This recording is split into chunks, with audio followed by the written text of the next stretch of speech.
Hey guys, welcome back to my channel. Today we are doing another pick a card reading. This pick a card reading is going to be looking into the new moon in Virgo, what is coming up for you over the next 28 days as this new moon cycle unfolds. We are specifically going to be looking into what might be changing for you as a result of some type of an awareness that you are getting that is actually helping to ultimately bring something to some type of resolution or restore some type of balance or harmony or justice in some type of a way. Those are the general themes that are likely to be playing out throughout the course of this new moon cycle. This is a new moon in Virgo cycle, which is ruled by the planet Mercury. It is also featuring an exact square to Mars in Gemini, which is also ruled by the planet Mercury. And Mercury right now is in the sign of Libra, ruled by Venus, who's also forming a grand cross with the north and the south nodes of the moon, Uranus, and Saturn. So this is really a very karmic period of time right now where we are sort of breaking out of some cycles and transitioning really into a new way of being that is very much so in alignment with the truth of our heart in a lot of ways. But it's also about showing us some very distinct polarities that may have been either operating within us, within our own mind, or like actually in our tangible reality, helping us to gain some type of new awareness that is actually allowing us to create some type of resolution between whatever conflict might be going out, or some type of mediation, or regain some type of harmony or balance or justice in situations that we may have been navigating that were out of balance, that were unfair, or that we're creating some type of conflict within us or externally in our actual reality. So that being said, in correspondence to what this new moon energy is generally doing for us, we are looking into what these changes might be, what these things might be that are coming to a head, what we might be gaining the awareness of in the context of this that is helping things to come back into that proper state of balance, into that state of justice, and just a restored state of resolution with things. So this is a pick a card reading. This is a collective reading. Look at the three piles that are presented on the table and that I'm going to be putting an image in a minute. Choose the one that resonates with you the most. Look in the description box below and there will be a link to that pile. Click it and it will take you to your reading. Keep in mind, this is a collective reading. Not every single thing is going to resonate with every single person. Take what resonates with you, leave the rest. If it doesn't sound like your story, if it doesn't feel like it matches what you have going on, it's probably not your reading. Just pick another pile. Maybe there is, a message in a different pile for you, or choose another pick a card reading altogether, because sometimes they're just, there's just not messages, but most of the time there is, you guys. So take a few minutes, choose your pile, and I will see you in your reading.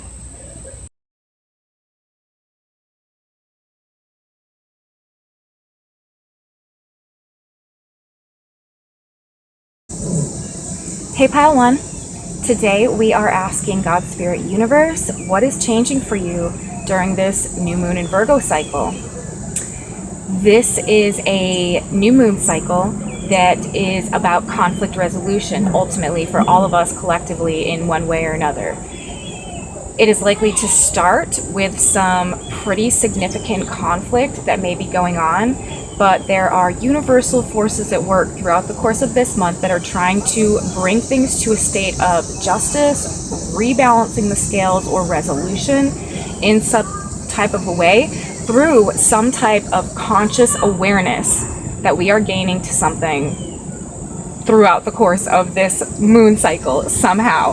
So that being said, let's look into the tarot. Let's get a message from God, Spirit, Universe through the symbolism in the cards to let us know what awareness you guys might be gaining throughout the course of this period of time, and also what might be changing for you as a result of that. This is a very transitional period. We are in a mutable cycle, and it is also a cycle where there is a very profound mutable square going on between the Sun in Virgo and Mars in the sign of Gemini. And mutable signs are about change. Squares bring things to a head so that some type of resolution can occur.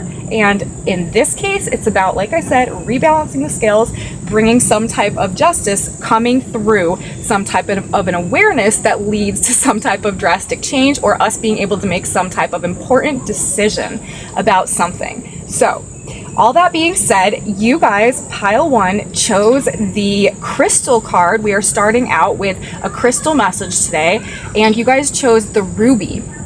Now, ruby energy has a lot to do with amplifying our own personal vibration, regardless of where it's at. If we are flying high, ruby energy is going to make us, you know, even more robust and on top of the world. If we're sort of like angry and upset and holding on to negativity, ruby energy is going to amplify that as well. And so when we're dealing with the ruby energy, it has a tendency, and the message in this card specifically and in this deck, also the way that it's described in the guidebook, has a lot to do with us becoming more of what we are. And the message on the card says, you only more so.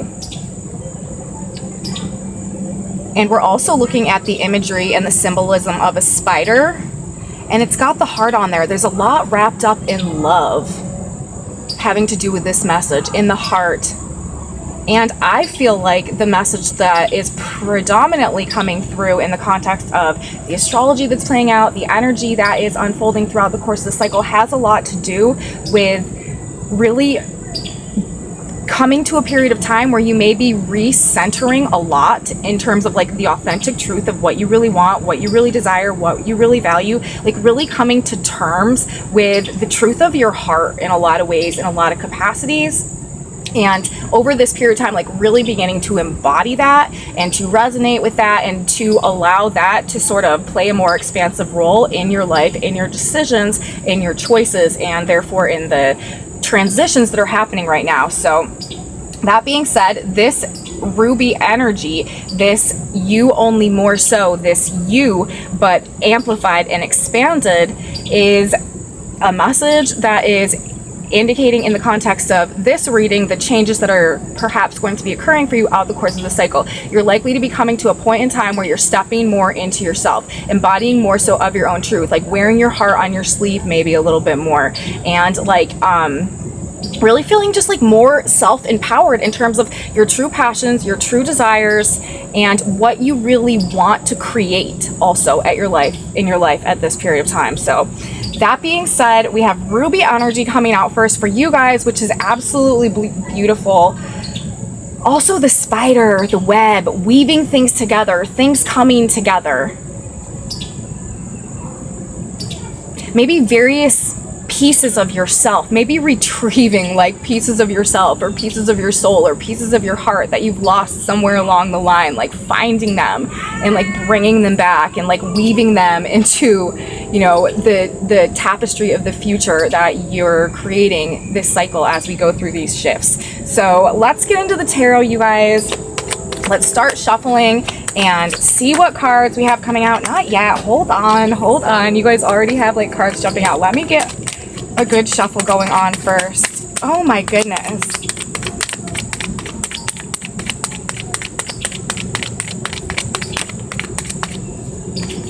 They want to talk, you guys. Universe has messages for you. Okay, let's see all. We got a bunch that flipped over in the deck first of all. And then we will retrieve the ones from the floor.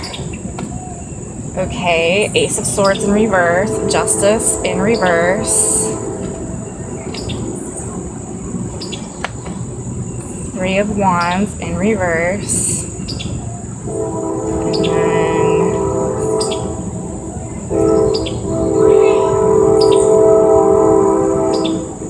we've got the Page of Cups, and we've got the Hermit. And let's get, I really just want one more card. I just want one more card. Oh, but we've got two that flipped over already. There's another one, so let's see. But I have like a thing, like I have to finish the shuffle, even though there's cards. Okay. Where are they? Oh, okay, we've got a whole bunch. Okay, this is a story. We have a story going on right now, you guys. Let's see. And I feel like there was another one somewhere.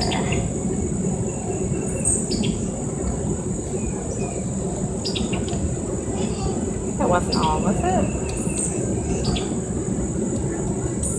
Well, if it was, that's just fantastic if we're ending with the Sun and being able to make the right choice because we've come to some type of greater understanding about things through a period of solitude, some type of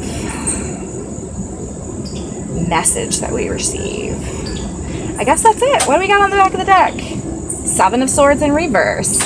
Yes. Okay. So for you guys, we've got a little story going on here. I hope this is all in the frame. Let me see. Hold on.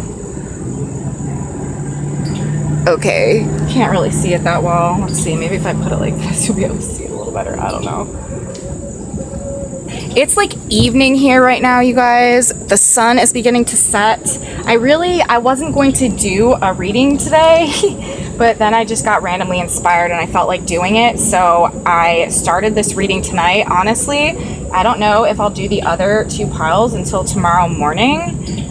So you guys are the evening reading, so that may play in somehow too, the symbolism of the evening. I'm like sitting here next to the lake, like the sunset is going down, so you really may be entering you may be in a very transitional period right now, like endings, sort of like this. The sunset does resonate to the autumn and the fall time of year, so you really may be in a harvest period right now, or a period of transition, or coming to like a culmination point of something that is going to begin to change and shift over the course of this cycle. So evening is actually a very appropriate time for a Virgo cycle reading. But anyways, Ruby pile, let's talk.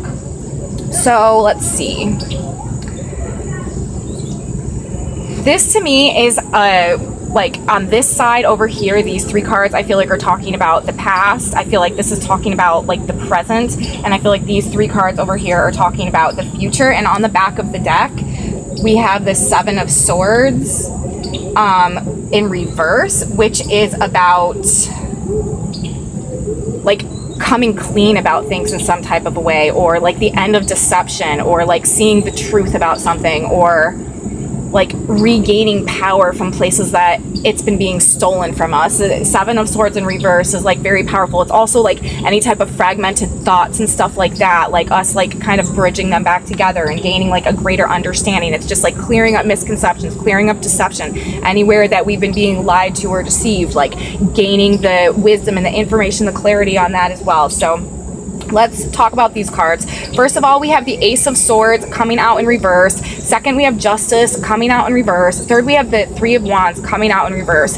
Ace of Swords is about some type of new insight. This is clarity. When we have it and this is like fresh ideas and inspiration. When we have it in reverse, this is like this is like just not seeing clearly about something, not seeing the truth, lack of clarity, lack of inspiration, lack of mental motivation, not really understanding, not really knowing what's going on. And then we're talking about Justice in reverse. This is some type of lack of balance, lack of fairness, like things not being things just not being in a state of harmony. And this could also be in terms of our thoughts. Like we could have some very, very conflicting ideas going on right now, where we're just like not really sure what to do, like not really sure like which direction to go to, in a state of lack of clarity. Or we could have been being deceived. Like this also, the Ace of Swords in reverse and Justice in reverse, like we could have genuinely been being lied to about something, or have been being understanding something in a way that like we thought something was true, but come to find out like it's not. Like especially with the Seven of Swords in reverse over here too, there could have been some type of betrayal that went on, or some type of like injustice that went on, that seems to be like that is what is like ultimately what is changing for you guys in this cycle, is any type of betrayal or any type of deception or any type of injustice or lack of understanding for you guys that has been holding you back, or keeping you stuck, or keeping you from making a decision in some type of a way, or moving forward in some type of a way, like that being cleared up. Like that is very clearly what is being spoken about in these messages. Like if there was, like I said, like somewhere that you were being lied to, deceived, or taken advantage of, or used in some type of way, or not even necessarily even knowing it or realizing it, but because of that, like being held back from like pursuing something new, or from like going in a direction that is more inspired by your own passions. Three of Wands in reverse, like it's like a period of stagnation as a result of a lack of clarity and things like not being fair or not being balanced in some type of way. And like I said, this whole cycle is about rebalancing things, and in this case, and it's also about a restoration of justice and conflict resolution. And in this case for you guys, it's definitely being spoken about in terms of either some type of mental conflict that has been keeping you from pursuing your passions, or in terms of some type of like genuinely like unjust situation that has been keeping you like held back from something in some type of a way. Now the transition here is talking about some type of message that comes through,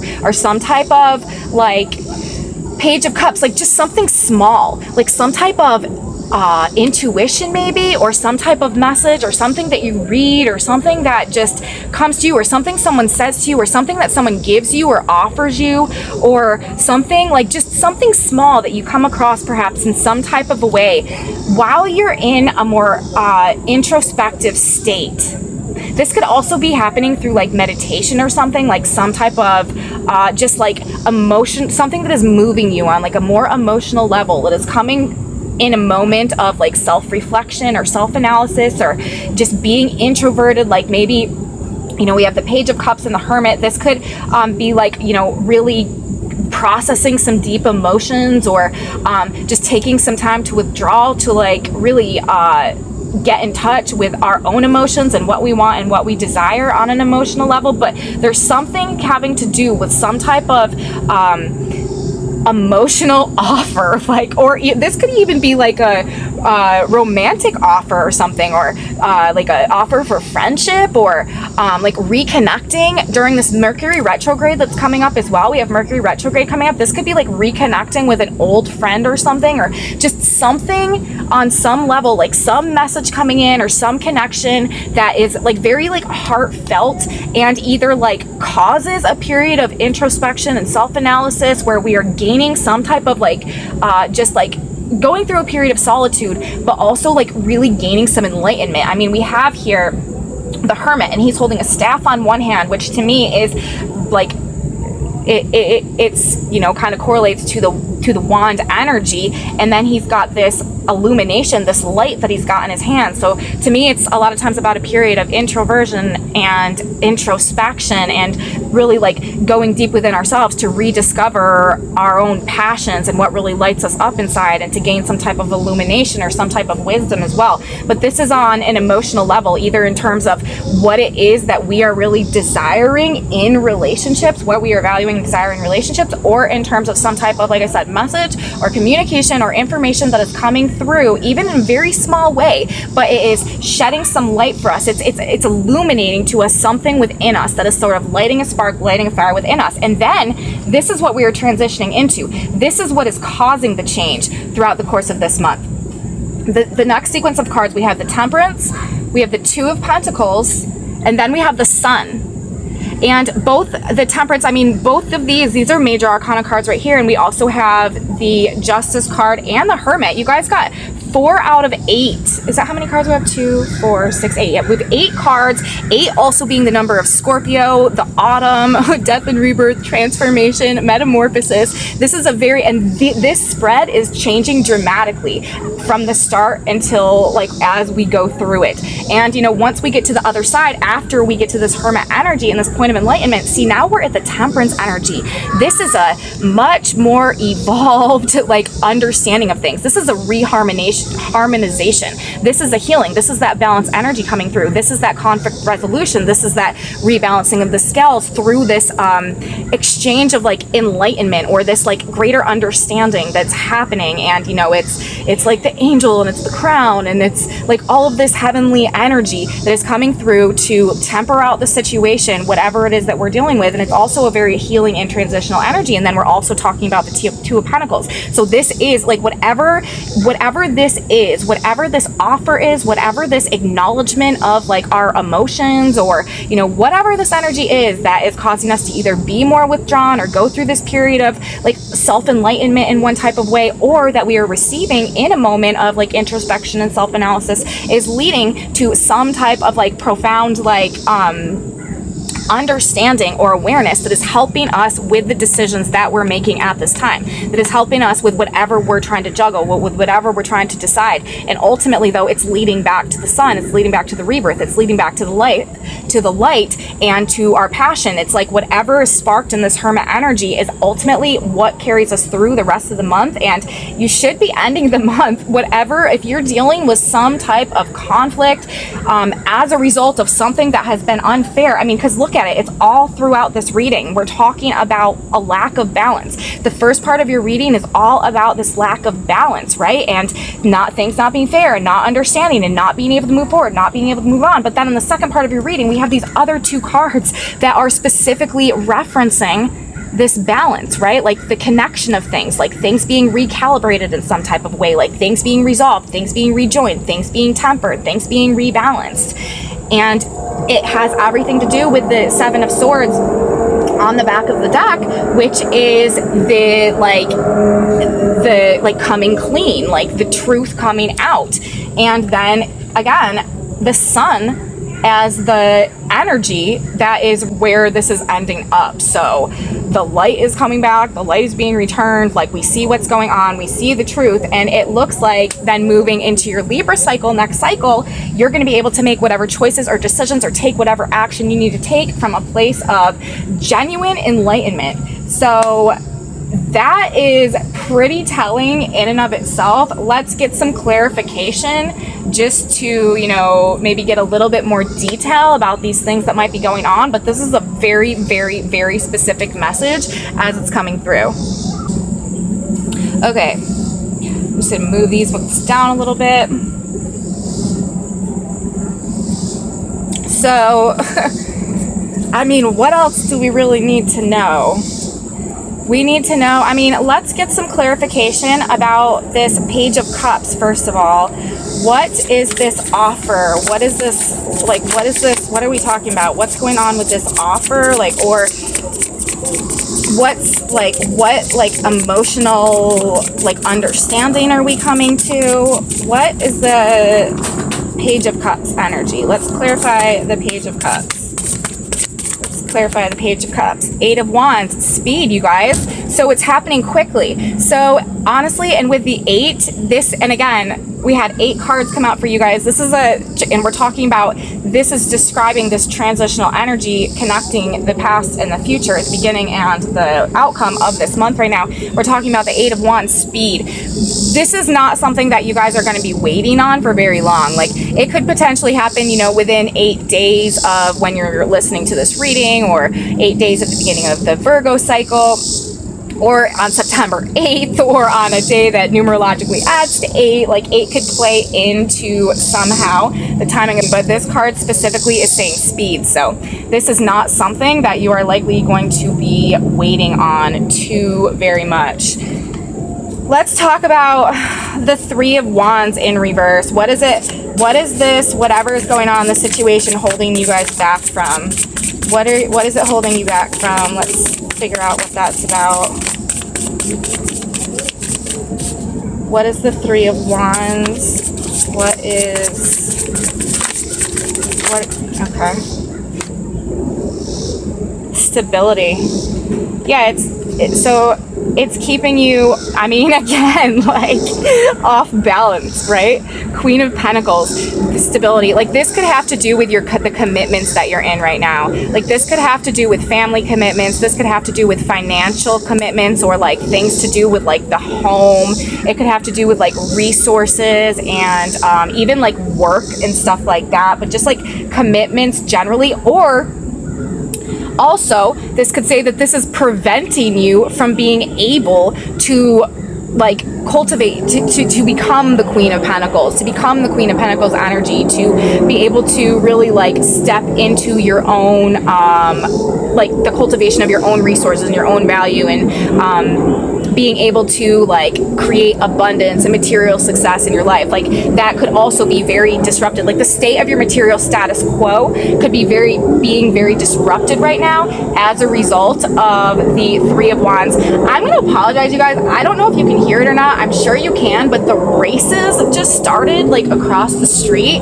So there's like race cars going off in the distance now, and I hope this isn't like ruining the reading and being super distracting. But this is also, to me, reminding me of this Eight of Wands energy, which is about speed and things happening quickly. And now we have race cars also going off in the distance too. So something could be changing for you guys relatively quickly. We're also talking about the Ace of Swords energy, and swords are that's also fast moving energy. The Queen of Pentacles, though, like whatever is transpiring for you, whatever conflict you guys are facing, whatever lack of balance you guys are facing, whatever betrayal or anything like that, it could definitely have to do with resources, finances, and like just like the general stability, material abundance in life, or what you're trying to become at this point in time, and what you're moving towards, and like trying to grow and manifest in your life. It could just generally be disrupting your stability, according to these cards. Okay, now let's take a card and let's figure out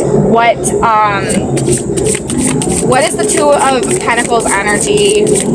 What are we deciding between? What are these choices and decisions that are coming up right now? Again, I'm so sorry for these race cars, you guys. I swear, I thought it was going to be like a beautiful, nice, quiet evening out here. Okay, what's the Two of Pentacles energy? The Queen of Wands, you guys. Charisma. So we've got the Queen of Pentacles and the Queen of Wands over here. So again, like this to me, the Queen of Wands, this is all about your passion, pursuing your passion. This is all about what lights you up inside and what you love, charisma. Like, and then we have the Sun right here as well. And then we have the Hermit, discovering it. It's like whatever it is, like whatever this offer is, or maybe somebody even like flirts with you or something, or I don't know what it is, but some little gesture or something that you like discover about yourself, some little gift you receive or something, just really like lighting this fire in you for some reason or another that really helps you to like come to a greater perspective about things, or a higher perspective about things, and you know, balance things out from a place of like self-empowerment and like self-illumination, and like wanting to go after and pursue that which we desire. And remember, we started off with the Ruby card, and this really is like a journey this month of you going from a place of like, also the Queen of Pentacles, you know, with the Three of Wands, this is also perhaps like a lack of your own perception of your own value and your own self-love and stuff like that, and like your own ability to create and produce. And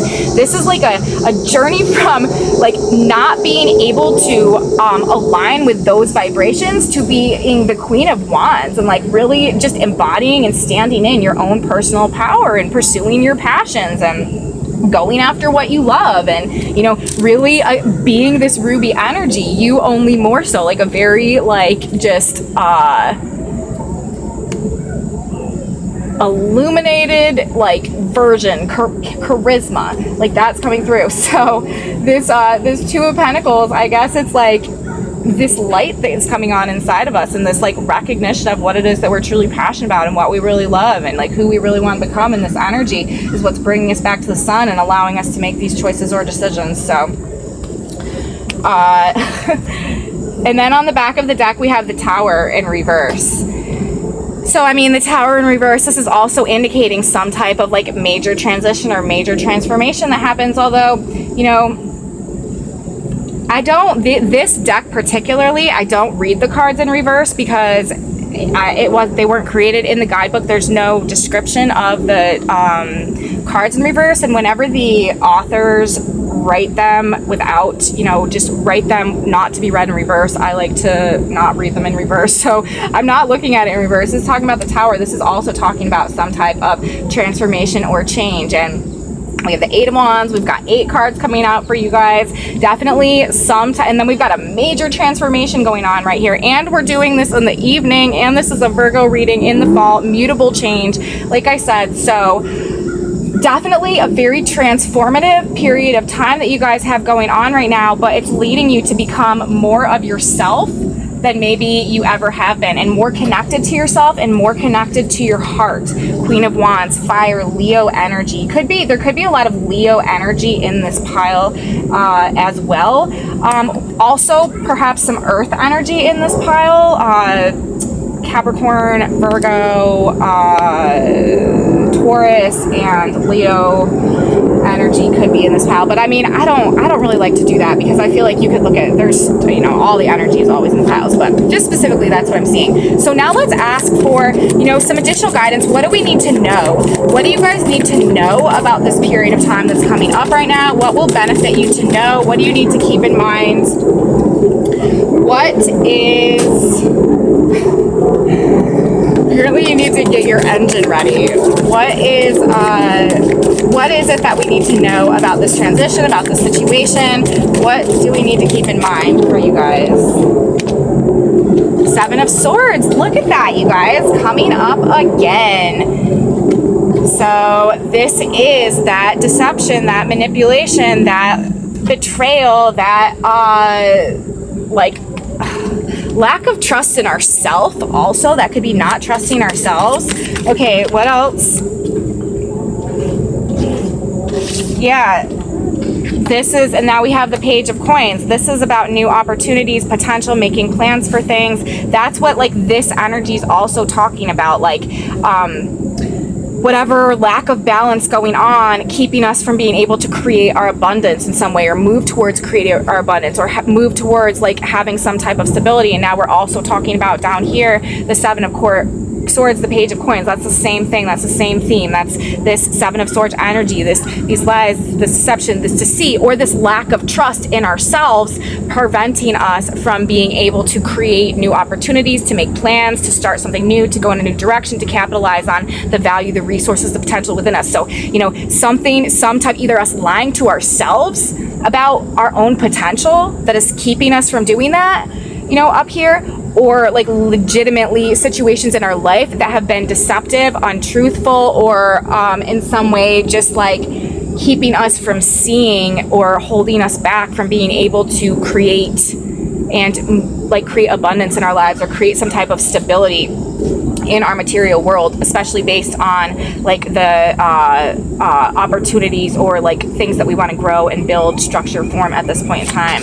Let's get one more card from this deck talking about the situation for you guys. What else do we need to know about this situation? What else? What other message do we need to know for pile one about the changes that are happening for them in the month of, well, in the Virgo new moon cycle, rather, because, you know, it straddles August and September. So August and September. What do we need to know? Okay. The Knight of Swords. So there it is again, like some type of information, and then the Magician on the back of the deck. Right, so it's something that you're doing. It's like you're doing it yourself, just like this Hermit energy. The Knight of Swords, this is some type of message, or some type of information, or some type of clarity, or some type of change of mind that you're having going on that is totally shifting things for you and bringing you back to a state of self-empowerment, making you realize that you're the magician and that you can create what you need to in your life. And then and then actually underneath that, again, we had the Queen of Coins in reverse, just like the Queen of Pentacles up here, and the Moon Queen. This is also through a reconnection to your own intuition, that you are the one that is discovering that you have the power to flip your situation around somehow. So the Magician on the back of the deck there, like this really comes down to you ultimately also through this process of transformation, discovering that, you know, you really are the one that can do it. Like, you are the light, like you are the sun, you have the power. But it's like some type of like some type of message, some type of communication, some type of like information coming to you that like really changes your perception through like a more internalized process, and you're like gain this enlightenment and it helps you to resolve these conflicts because you are, you know, realizing that you deserve to have what you want because you're recognizing like the value and stuff that within, you know, and you're stepping more into yourself. Ruby, you're becoming more of who you are. You're recognizing who you are. You're retrieving those parts of your heart and your soul that may have been lost and weaving them back together. Also with this spider energy, you're weaving yourself into the Queen of Wands and Temperance. Like you're overcoming the situations so that you can move from a place of either holding yourself back based on like self-doubts and self-limiting beliefs, or like you're literally cutting yourself free and moving away from situations that have kept you from being able to cultivate abundance in your own life based on what you truly deserve in terms of recognition of your own value as a result of, you know, this awareness that you're gaining, this enlightenment, this temperance, this illumination. So let's grab an astrological archetype card now and see what astrological energy will help you as you are going through this cycle.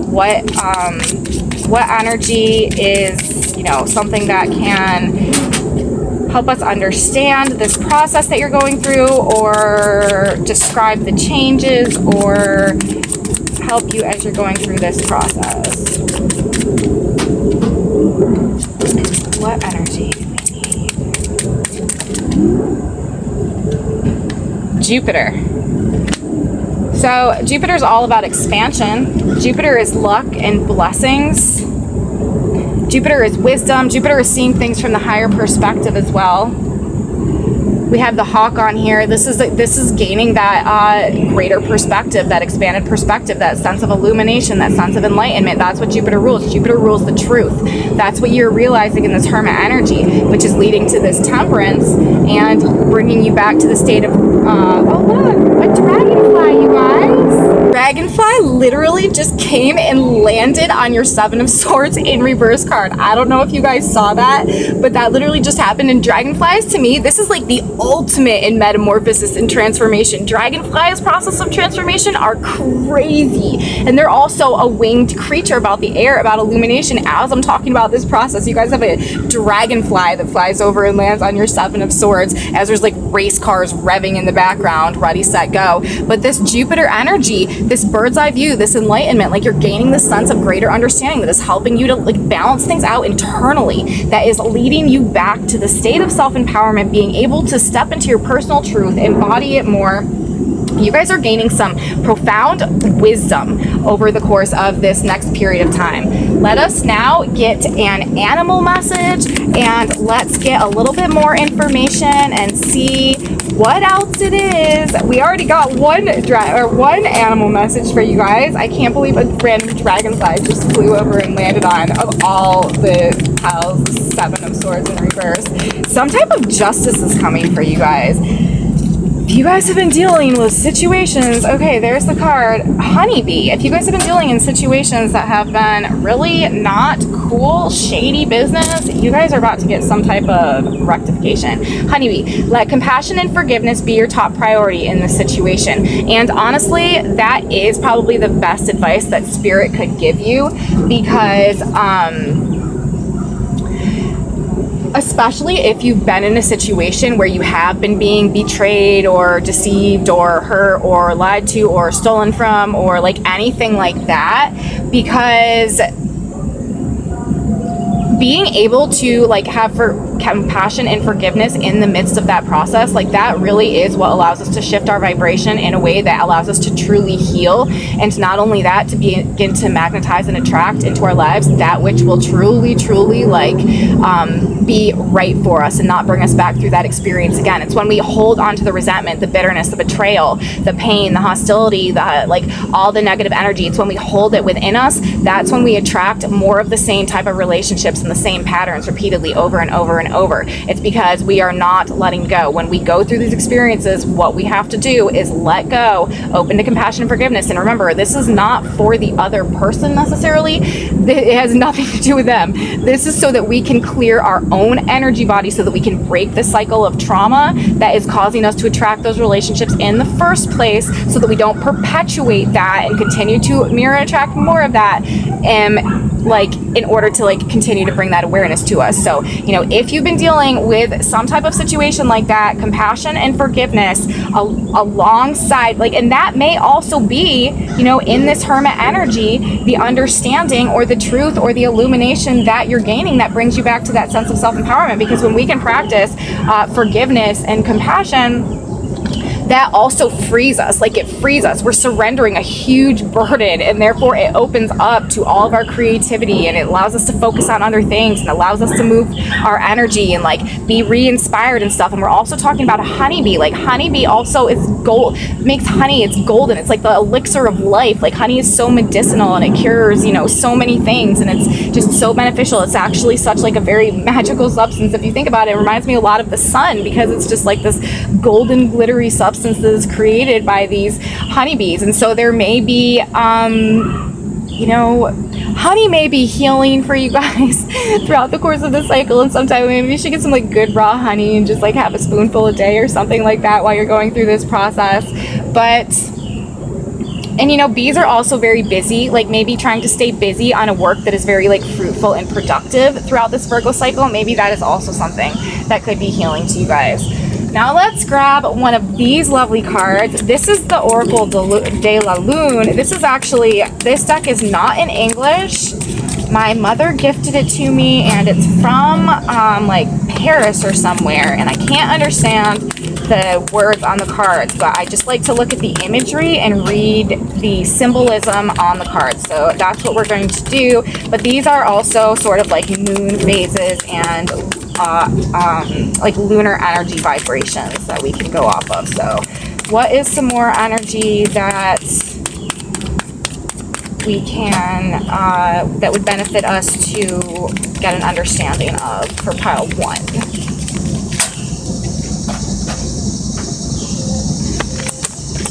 It sounds like the race cars have stopped. I'm so sorry about that, you guys. If you were even able to stick with this reading, I'm sure that was like so distracting. Okay, yeah, you guys, look at what we got. You can't, like, it's just what it is. It says introspection. And look, this introspection card, maybe they're not over. This introspection card is like there's all this water in here, and it's like a mirror in water, like a chalice almost. And then we're talking about the Page of Cups over here and the Hermit. And this card is talking about introspection. And the Hermit is also talking about introspection based on like this like emotional stimulation in some type of way. And this is also water. This is also emotion. This is self-analysis, like introspection, like analyzing like our own behavior patterns, like our own emotions, like the root of our own issues, like really reflecting on what our emotional drives are, and like why perhaps, you know, why we are staying in the situation, or, you know, why we are detached in the beginning of this energy from that enlightenment, from that place of self-empowerment. But either way, through this introspection process, we are gaining some type of wisdom, some type of truth that is expanding our horizons, opening our eyes, and allowing us to move forward. Temperance, I believe, is also associated with Sagittarius, which is ruled by Jupiter. This is Sagittarius energy. This is expansive energy. This is enlightenment. This is wisdom. This is gaining a higher viewpoint, higher perspective through this ability to step more into our own truth. And it's helping us to make some type of decision. Now, you guys, we are going to draw one more card for you. We are going to get you guys a synchronicity card. One more message from God's Spirit Universe to help you on your way throughout this cycle, throughout the changes that are happening for you, which are all about a return to your own truth, a return to your own heart center. That's the transition that's happening. You're going from some situation that was very unbalanced, or where you were in total denial in some type of a way of your true emotional needs, to a place where you are in like standing in the light very much of your own personal emotional truth, and really okay with embodying that in a pretty expansive way. And you know, that in and of itself really helping you to make some decisions about what's going to be happening moving forward. And you know, things should be happening quite rapidly for you guys with the Eight of Wands over the course of this cycle. All right, we need a synchronicity card. There it is. It says, ask and ye shall receive. And all things whatsoever ye shall ask in prayer, believing ye shall receive. Matthew 21:22. This is the truth. All good is unfolding for you right now, and it will become a visible manifestation in your life very soon. And that is what this spread is saying, you guys. Some type of transformation coming for you this cycle that is putting you back into your power, reuniting you with all the different pieces of yourself that you may have lost along the way, lighting your heart on fire, bringing you back to life. Compassion and forgiveness should be a top priority for you in terms of what you're meditating on and what you're practicing over the course of this cycle. But this is a process of you coming back into self-empowerment, stepping back into your own truth, opening your heart, and it's through a process of introspection based on some type of inspiration or message or communication or gift or emotional understanding that comes to you in some type of a way. So ask and ye shall receive. That is what I have to say for you, pile one. Again, I apologize for the race cars in the background, but start your engines because something is coming for you. The synchro, something is coming, something good is coming for you throughout the course of this cycle, and it will become a visible manifestation in your life very soon. 8 of Wands as well. So I hope you enjoyed this reading. Remember, if it didn't resonate with you, this is a collective reading, so not every single thing is going to resonate with every single person. Take what resonated, leave the rest. I hope you guys enjoyed it. If you did, please give me a thumbs up, leave me comments, tell me if it resonated, and tune in, you guys, again for another pick a card reading or for my astrological outlooks of the day. Have a beautiful new moon in Virgo, everybody, and I will talk to you next time. Bye, guys. Hey, pile one, I just needed to come back and do like a little addendum to your reading. After I recorded your reading, specifically, like I said, you had the evening reading and I recorded your reading on the actual day of the new moon in Virgo.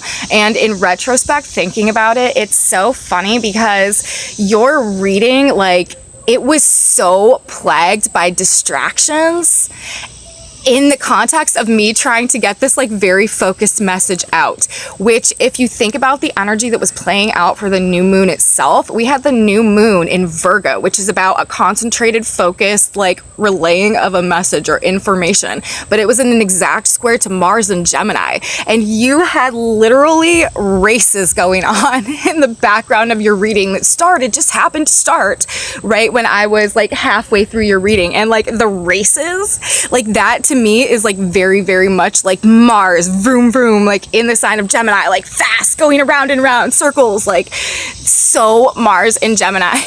And so I just wanted to come back on here and say, like, in the context of that, like your reading really did end up manifesting very much so along the lines of the specific energetic imprint that the new moon in Virgo in a square to Mars and Gemini can have a tendency to embody. So you're like, this month also for you guys, you may feel like you're very distracted, like you have like a very focused like streamline of thought that's going on and something that you're trying to do or something that you're trying to get done or some type of like productive, like beneficial like message or, you know, information or communication or just like project or something that you're working on or working towards, and you may feel like there is just like being bombarded with like loud random distractions throughout the course of the month. But again, it comes back to you guys, you know, being able to maintain that like commitment to your personal illumination and staying loyal to like the becoming more of yourself through which you are throughout the course of this cycle. But I just wanted to come back on and say that because I was thinking about it after your reading and I just found it to be really interesting. So anyways, that being said, there you go, pile one, and I will talk to you guys next time. Bye. Hey, pile two, welcome to your reading. In this reading, we are looking at what changes might be coming at you throughout the course of this new moon and Virgo cycle that is coming up, especially in the context of a lot of like division and separation and disagreement and like lack of ability to like make choices. That's the energy that we're sort of all in collectively to start this month. So we're going to be looking at that. We're going to be looking at any changes that might be coming for you and anything that you might be gaining some type of an awareness of, which is also indicated in the energy this month, that might be helping to to resolve some situations, to resolve those conflicts, or to reestablish some type of balance or justice or fairness in the context of whatever you might be dealing with in your life at this period of time. That is what we are looking at in this reading. What type of changes might be coming over the course of this next new moon cycle, what you might be gaining awareness of, and how this may be solving some of your problems in some type of a way. So that being said, let's get into the reading. So you guys, you pile 2, you chose the crystal. I'm starting this reading with crystal cards today, just to get sort of a basic foundational energy for what is going on with you, and also, you know, what you may want to take into advisement as this cycle is unfolding. And you guys got the stone Morganite, the crystal Morganite. And this stone is honestly really about, I mean, it says fill yourself. It's a really beautiful card actually, and it's got like an actual heart on it, which may indicate, you know, maybe you need to be more physically active throughout the course of this Virgo cycle, and make sure that you are paying attention to like your self-care and like just taking like exercising and just trying to be like a little bit more physically active and stuff like that. But this is also the message for this Morganite card really is about, it says fill yourself, and it's actually about expanding into your own sense of like personal self-awareness and your own personal presence.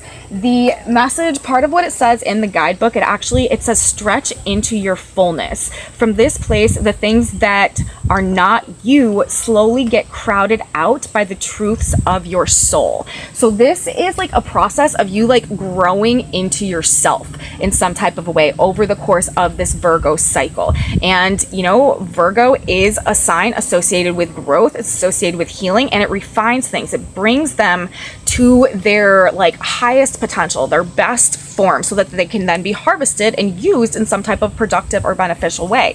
And this this Morganite energy is talking about you really becoming comfortable embodying the truths of your heart in some type of a way, or really just like not diminishing your own personal presence, like not diminishing or hiding or shrinking down like the energy that you are exuding and the love that is coming from you. It's about you expanding, you filling yourself up essentially. And also in that same regard, like really maybe over the course of this Virgo new moon, maybe something that you really need to focus on is filling your own cup as well, like giving yourself what you need to really feel like happy. I feel like this Morganite, this light pink, I feel like this is also a lot of Venus energy is sort of coming through to me with this card and with this stone. And you know, it may just be a time where you need to, you know, spend some more time like pampering yourself or in self-care, or like doing the activities, you know, engaging in the activities that bring you joy. I'm also seeing the sunflower around here, which is making me think of like the solar plexus and the Leo energy, and again like that heart-based energy, doing things that like really bring you a sense of pleasure, bring you a sense of enjoyment, allow you to feel like you know, embodying more so of like your own inner child energy too, and like just being able to have experiences that allow you to sort of just play in your own positive vibration, and like being able to be like unapologetically yourself without any type of negative emotions attached to it in any type of a way. So the, you know,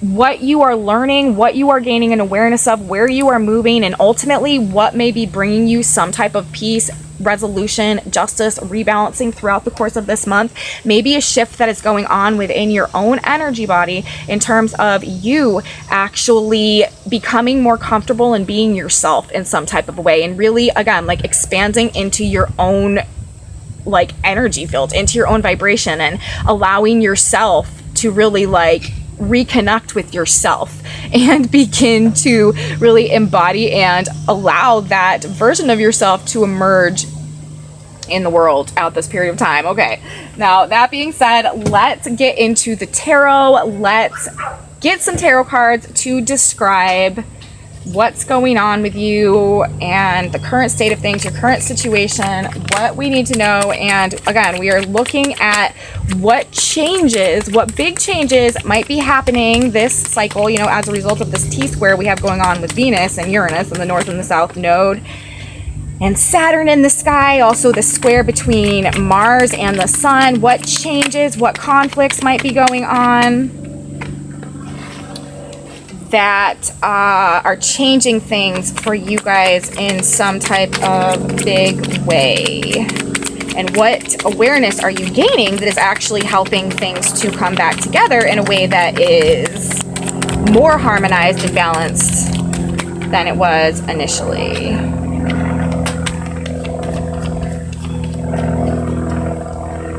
Okay, let me retrieve these cards and then I will do one more shuffle.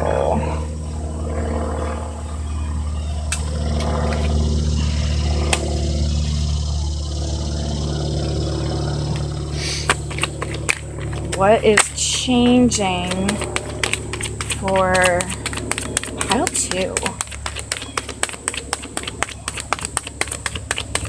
Let's see. What do you guys got going on? Looks like you guys have some type of offer also.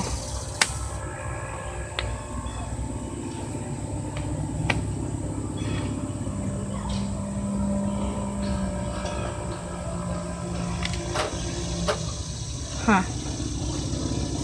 And we have 2 of Swords on the back of the deck, so you guys are in some decision-making energy, huh? Let's see. What do we have? Okay, pile 2.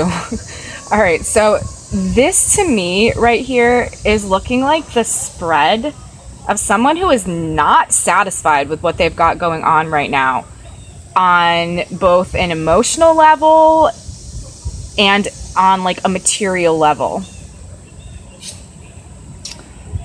But also someone who like doesn't know how to get out of the situation. That's what this is looking like. And then we're talking about this Morganite energy.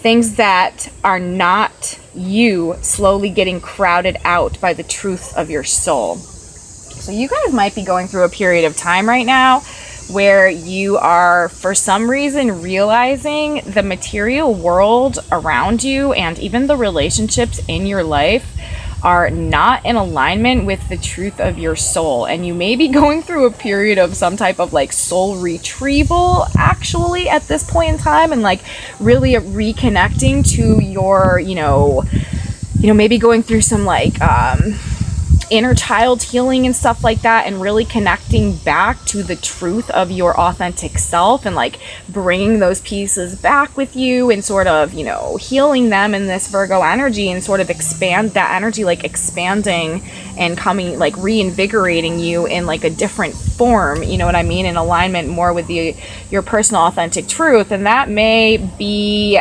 very different from the reality that is established and that you've established for yourself at this period of time.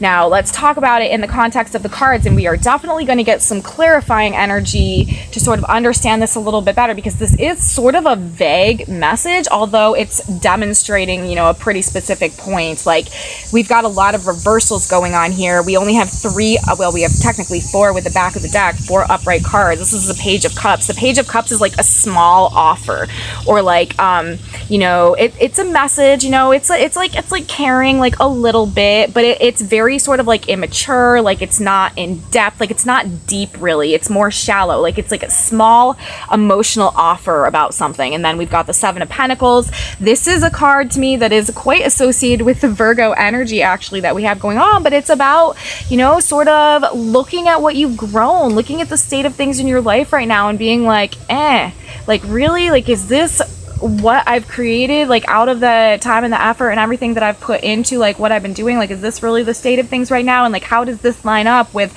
what my vision truly is? Like the 7 of Pentacles is sort of about like trying to decide, you know, looking at what we've created, looking at the state of the things that we've grown, and trying to figure out what needs to be done in order to transition them to something that is more in alignment with our original vision. It's funny, also, as I'm saying that right now, there is a falcon circling overhead that just sort of came out of nowhere. So something about gaining some type of higher vision may also be coming through, or you may be starting to see things from a higher perspective, and maybe questioning, you know, if you want to continue putting energy into certain things that you have been investing your energy into in your life. Pentacles, this is about investing. This is about, you know, what we're physically, tangibly like putting our energy into.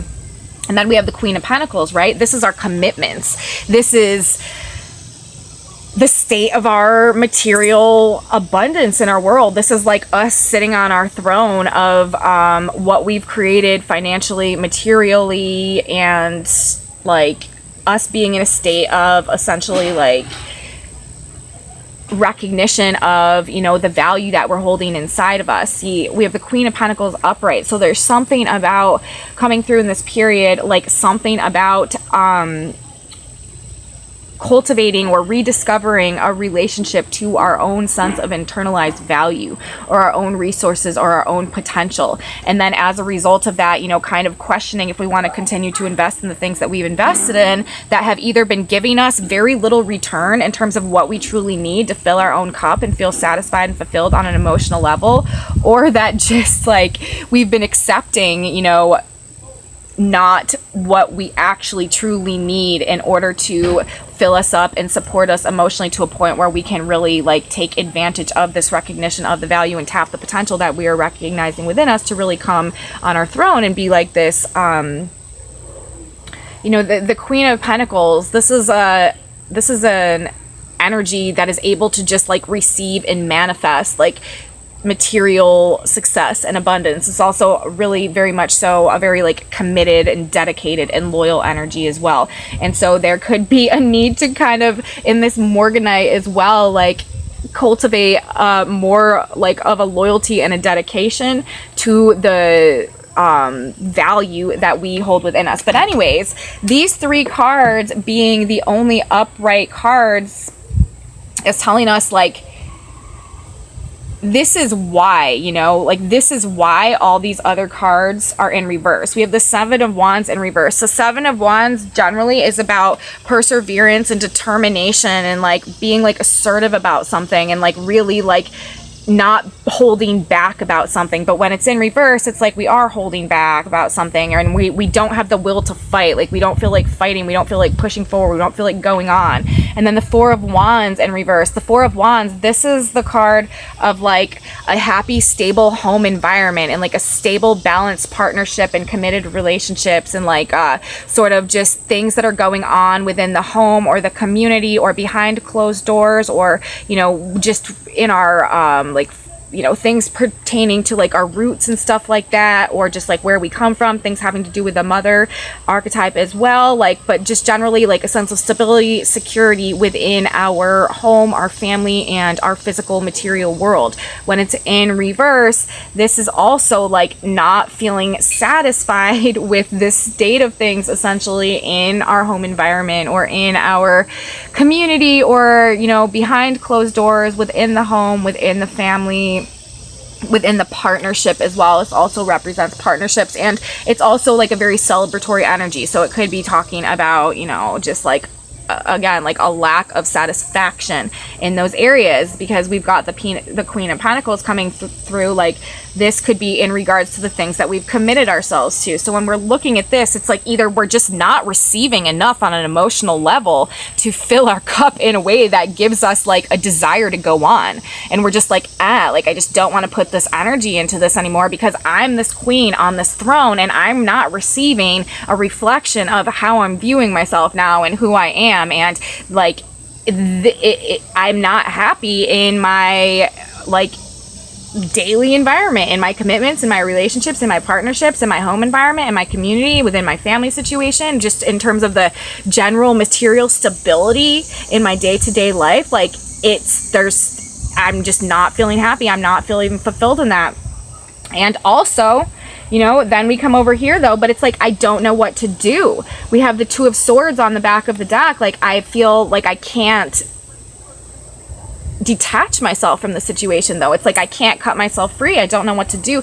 The Ace of Swords in reverse. This is like not knowing what to do, not having clarity, not seeing things clearly, like not having the insight to be able to separate ourselves from something. And the Six of Cups in reverse, this is also having to do with, first of all, I mean, it's nostalgia. It also has to do with like the inner child healing, but this is telling me that whatever committed situation that you might be in right now, it could be like from a long time ago, or it could have to do with people or relationships from the past. Like, it could even have to do with like a committed relationship or something that you've been in for like a very, very, very long time that you're just feeling like is not serving you anymore, but you can't move away from. And that's the other thing here, because we have the Six of Swords in reverse. The Six of Swords is about being able to move away from something, to cut ourselves free from something on a mental level, because we're talking about the swords. And like, this is a mental thing going on, because we're talking about the swords and we're talking about the Ace of Swords and Six of Swords both in reverse, and then we have the Two of Swords over here.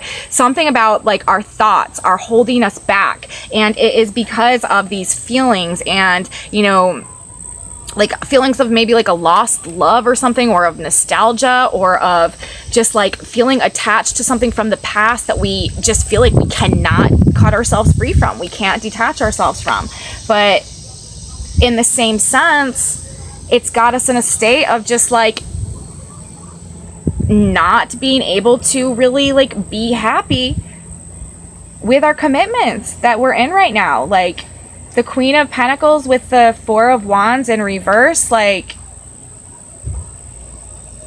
she's not really happy with what's going on in the state of her kingdom. And the Ace of Swords in reverse with the Six of Swords in reverse, like we don't know how to get out of it, because there's some type of like past attachment or nostalgia, or just like this is also reminding me, Six of Cups is also reminding me of South Node energy as well, like karma as well, like karmic attachment or something, or just something that we feel like we can't leave behind, but we need to, because it's not fulfilling us. Like again, also the Six of Cups in reverse, this is also talking about not being fulfilled on like a soul level. Like the Six of Cups, this can also be like soulmate cards, like you know, look at these little children, like like a soulmate card, and in reverse it's like we know, or it could be saying like we know that we know that the person that we are with is probably not our soulmate, but we're having some type of like cognitive dissonance. This is also what this Ace of Swords could be, some type of cognitive dissonance, and like not being able to accept that we were wrong about a situation. Maybe that could be what it is. Also like not wanting to face the fact that maybe we made a bad choice or decision with this Two of Swords. Like maybe we chose wrong, maybe we made a decision that actually tied us to something that is not what we thought it was, that is not the like soulmate relationship or the, you know, divine union, divine partnership that we thought it was, but now we feel tied to it. We don't know how to get away from it, even though it is just not really filling us up, and we don't have the really desire to continue putting our energy into this, because it is just not making us feel like, you know, we're the queen of our own kingdom. So let's get some clarifying energy and see what else we need to know about this basic message that is coming out. But remember, you guys, this whole cycle for you is about filling up yourself, like bringing back pieces of yourself and expanding back into yourself, and like claiming that, you know, standing in that, embodying that, not hiding from that, not shrinking from that, not running away from the truth of your heart. So let's get some clarifiers. Let's see what's going on. All right, first let's talk about the Page of Cups. What do we need to know about the Page of Cups? What are these offers or lack of offers? We've got two cards, the Nine of Wands, and then we've got the Six of Cups. Again, you guys, just like over here, the Nine of Wands is a burden. It's like the past.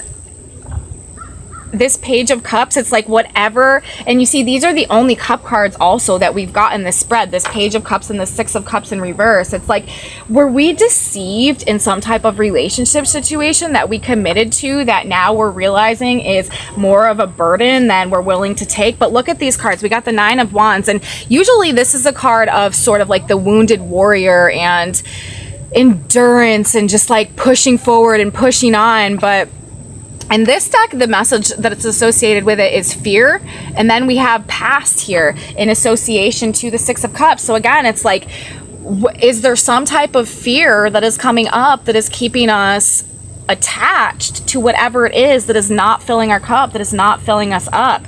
Or is it something from the past that is affecting us in this way? But, you know, the Nine of Wands and the Six of Cups clarifying the Page of Wands. It's like whatever we are getting out of this relationship or out of this situation, it's like stirring up.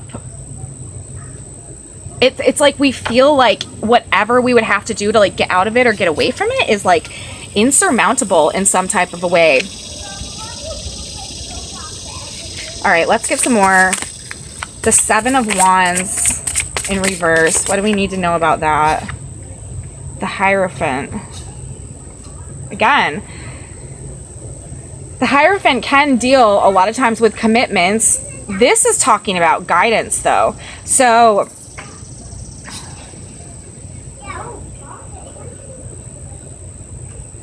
maybe this is something to do. Maybe that's part of like what the awareness is that we're gaining, pile two, throughout the course of this period of time. Maybe we are receiving some type of guidance, or we are gaining some type of insight, or we're having an intuition, or, you know, a message is coming to us in some type of a way that is really even contributing more so to our lack of desire to continue growing whatever it is that we've been growing at this point in time. Let's clarify. I want to know about the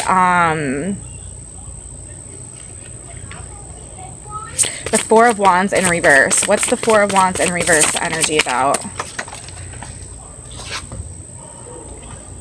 The Hermit.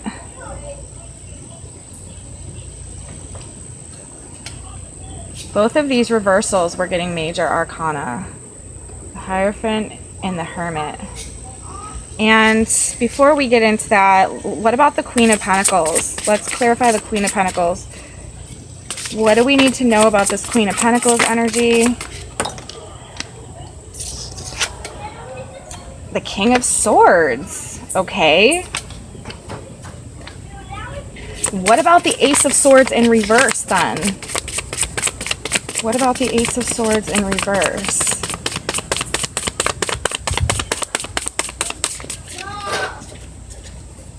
Huh.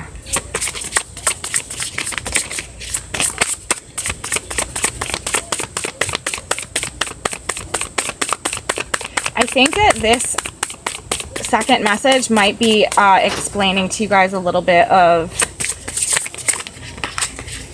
the solution to things. The Magician. Okay. Man. All of these major arcana are coming out for you guys now, and these clarifying energies. Page of Cups. Loyalty. Look, we have that over here. Isn't that interesting, you guys? We've got a Page of Cups and a Six of Cups coming out twice. And the Six of Swords together too. What do we need to know about the Six of Swords in this energy?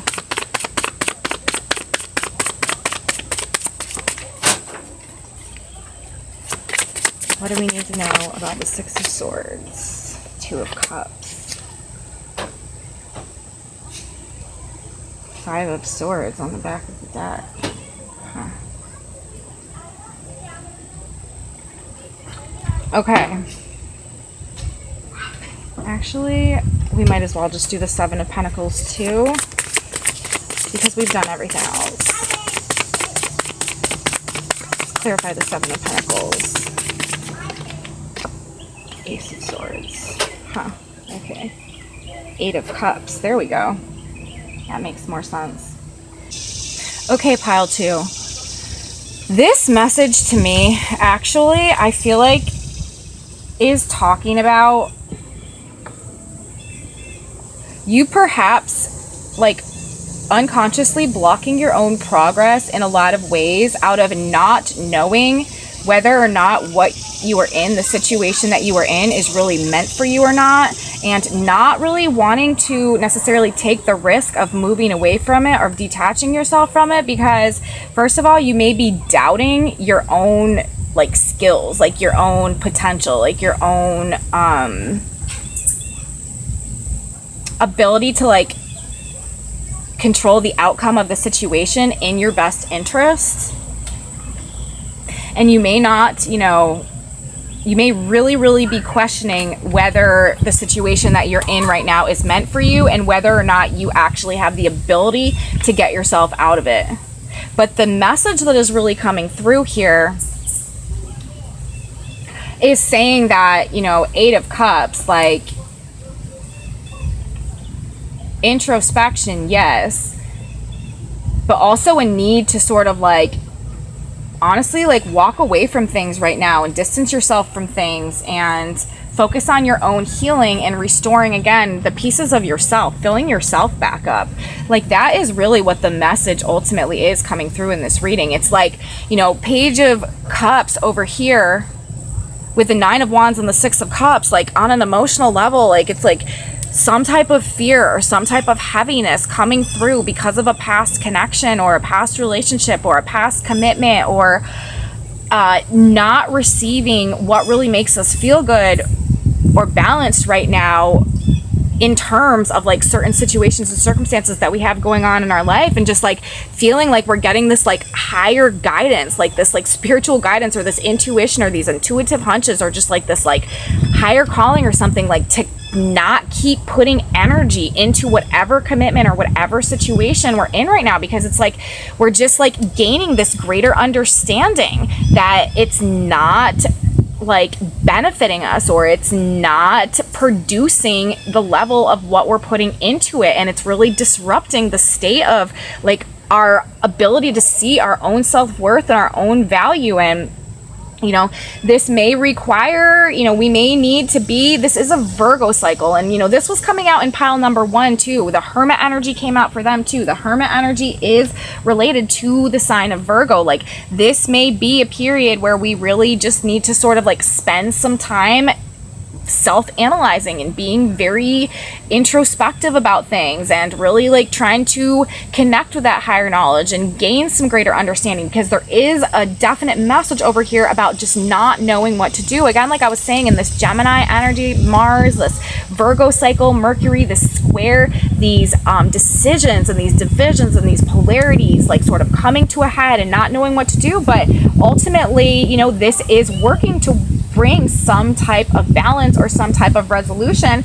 Now, the way that your clarifying cards came out, you know, we're talking about the Queen of Swords being or the Queen of Pentacles being clarified by the King of Wands. This is, again, look at the energy that we have coming through here. Guidance, understanding, and knowledge.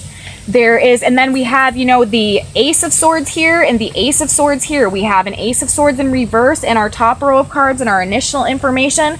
But then we are, you know, through realizing, like, this is really talking about a need to really spend some time analyzing and looking at what the outcome of situations, like, look at the patterns, you guys, like, look at how things always end up, like, look at how things always turn out in regards to the things that you're putting your energy into, and decide if that is a cycle that you want to maintain, or if that is something that you need to detach yourself from. And it can't be, you know, based on like a more like sense of nostalgia or feeling or fear about, you know, having to disconnect from the past. Like, it has to be in this Virgo mental Mercury Mars energy, like coming from a more logical standpoint of like 2 + 2 = 4. Like, if I do this, I get this. Is this what I want? Is this what's making me happy? Is this truly a reflection of the truth of the value that I hold inside of me, and the resources and the potential and what I can create and what I want in my life and the commitments that I want to make, and, you know, what I want to be loyal to? Like, is this, you know, truly what I want? Or do I need to really get into some King of Swords energy and take this 2 of Swords over here and like slice through this blindfold over my eyes and make a choice? Because it's like really sort of talking about being stuck in a lot of type of ways because of, you know, then we over here we have the King of Swords in reverse, clarified by the Magician. Like, we need to realize that we have the skills, that we have the resources, that we have everything that we need within us. Like, we're going to be okay. Like, you're going to be able to, you know, do it however it needs to be done, whether it be, you know, making it on your own or just like setting out and like taking, you know, kind of like going on your own venture in some type of a way or another. Like, this is talking about having the ability within you now to do what needs to be done and not needing whatever you were thinking that you needed from the past in order to make it happen. But, you know, we need to gain this awareness, and that may be the awareness that we are gaining throughout the course of this cycle that is really changing things for us. Now, if we continue on, you know, it's very interesting, like I said, because we have an opposition over here. We have the Page of Cups over here and the Six of Cups, and then we also have the Page of Cups over here and the Six of Cups in reverse. And this is talking about, again, like it says on this card, this Page of Cups is talking about loyalty.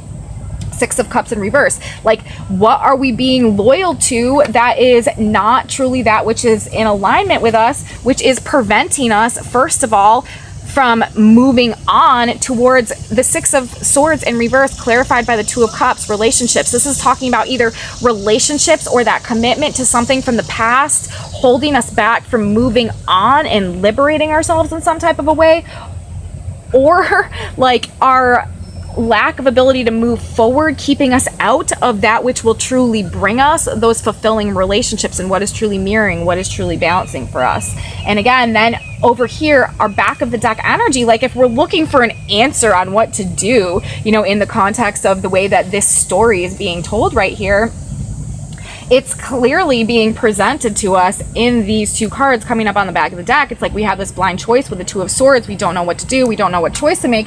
But we're talking about the Eight of Cups. That's a card of introspection. And in the traditional tarot, it's the card of walking away to go on sort of like a solitary healing journey of reconnecting back to ourselves and coming towards the Nine of Cups, which is the card of wish fulfillment ultimately, and being able to be the magician and make our own wishes come true and reestablish ourselves as the Queen of Pentacles sitting right here underneath this Morganite card, which is about filling yourself. This is about filling yourself up. This is about detaching yourself from situations that have not been filling your cup, even, you know, and clearing also any type of an illusion in terms of being tied to a situation out of idealism or out of like any sense of, you know, just hope that's never like going to transpire or turn into anything.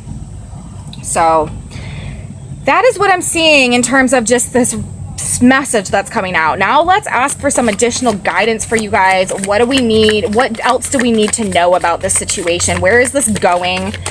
What, you know, let's get some more information. What do we need to know? Where is it going? What changes are happening over this month in the context of this situation as it's presenting? Seven of Wands. There it is again, like needing to push forward in some type of a way. We got guidance under Seven of Wands before too. I'm asking for guidance. But what about the Seven of Wands? What about the Seven of Wands energy? This is like, you know, it's needing to have courage to move forward in something, and, you know, maybe that's where we're lacking up there as well. Like, not wanting to continue in the situation that we're at, but also not wanting to do what needs to be done to make a choice to move forward.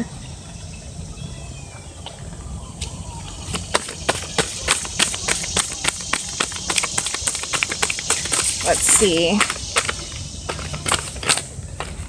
What else? What else? What else needs to come out for you guys?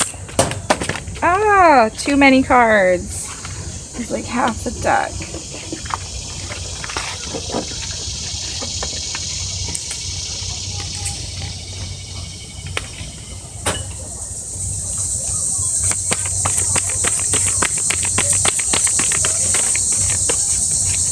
We have two cards here? We do.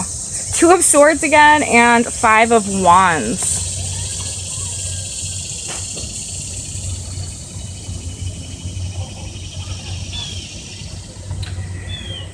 This to me is talking about not being afraid to face conflict, not being afraid to face some difficulty that might be coming up, having the courage to do what needs to be done to get the outcome, get the result that we want. Let's get one more card. What is this Five of Wands? What are these conflicts? I mean, we know that we are talking about a period of time that is likely to be, you know, having a lot of conflicts, but because of the squares that are going on, but like what is this and where is this leading? Or, you know, maybe that's why we're not making the choices. It's because we are afraid of the conflicts. But this is talking about needing to have the courage to make a choice, even if it might be scary and even if it might lead to some type of difficult situation that we need to face. And there again, we've got the Hermit energy.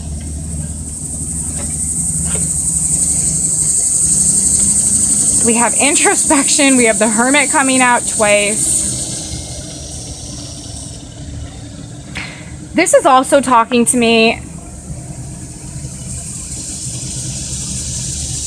about the conflict that we experience. Again, this is going back to, and there goes that Falcon again, gaining a higher perspective, gaining a higher viewpoint, gaining a greater perception, a greater understanding of things, rebalancing things within us.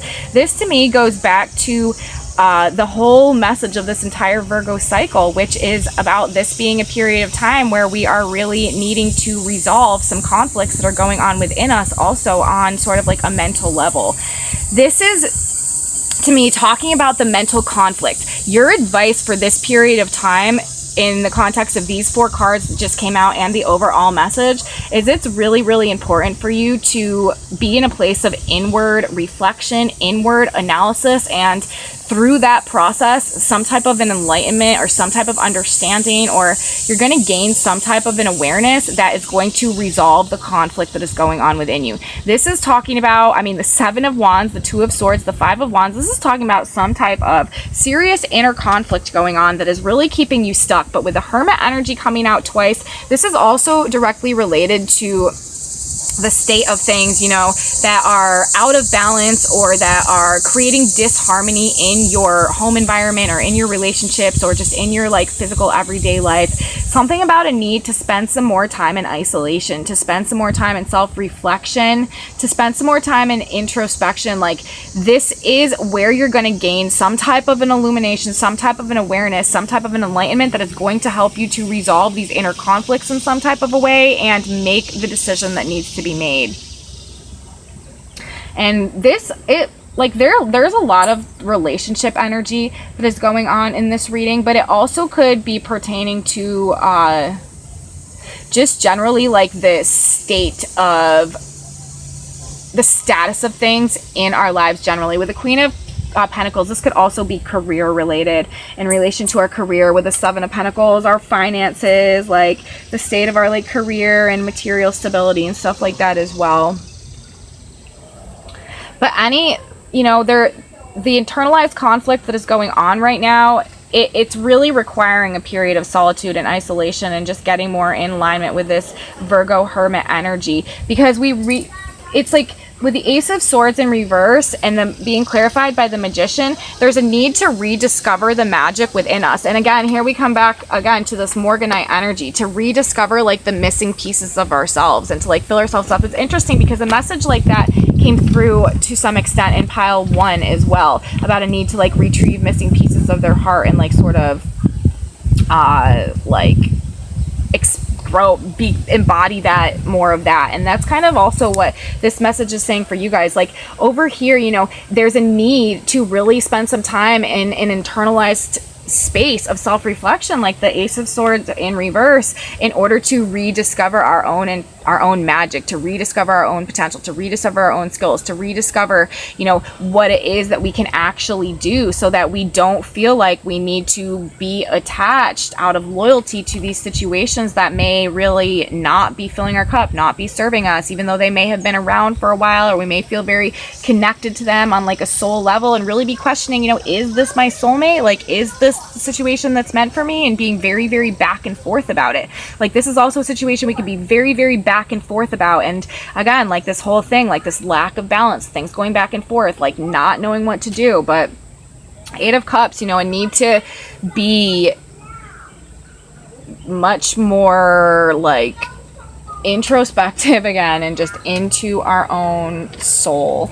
And then on the back, as I'm talking about that, on the back of the deck of this deck, we have the Two of Coins again, which is about balancing things, balancing options, balancing choices, balancing decisions. Like things are going to come into some type of harmony in regards. We have the coins up here, and we're also talking about the Queen of Coins and the Seven of Coins, like in terms of the commitment, in terms of what we're putting our energy into, in terms of our finances, in terms of the stability and security generally in our lives. Like some type of balance is going to be achieved through, again, this Hermit energy, this state of internalized enlightenment. So that being said, you guys, let's grab now an astrology archetype card. Let's see what type of astrological energy may be beneficial to you guys, or just give us some more information about the changes going on within you, what type of an awareness you are coming to. I can tell you right now, the awareness that you guys are gaining right now is that you are the magician, that you have everything that you need, that you are actually much more self-sufficient and much more like talented perhaps than maybe you were giving yourself credit for, or you thought you were. Like that's the awareness that is coming through in this spread, that is also helping you to, you know, gain this knowledge, King of Swords, about your true status as the Queen of Pentacles. So there's that. But it's definitely coming through this period of introspection that may be coming as a result of just some things really feeling out of balance, or just not making us satisfied, filling our cup anymore. So let's get one astrology card, please. And there it is. What is it? Aries. Okay, we've got the Ram energy going on, guys. Aries, this is Mars energy. This is the first sign of the zodiac. This is, again, about a need to have courage, to have motivation, to have faith in ourselves. And this is about action too. Aries is a very action-oriented energy. Mars is in Gemini right now as well.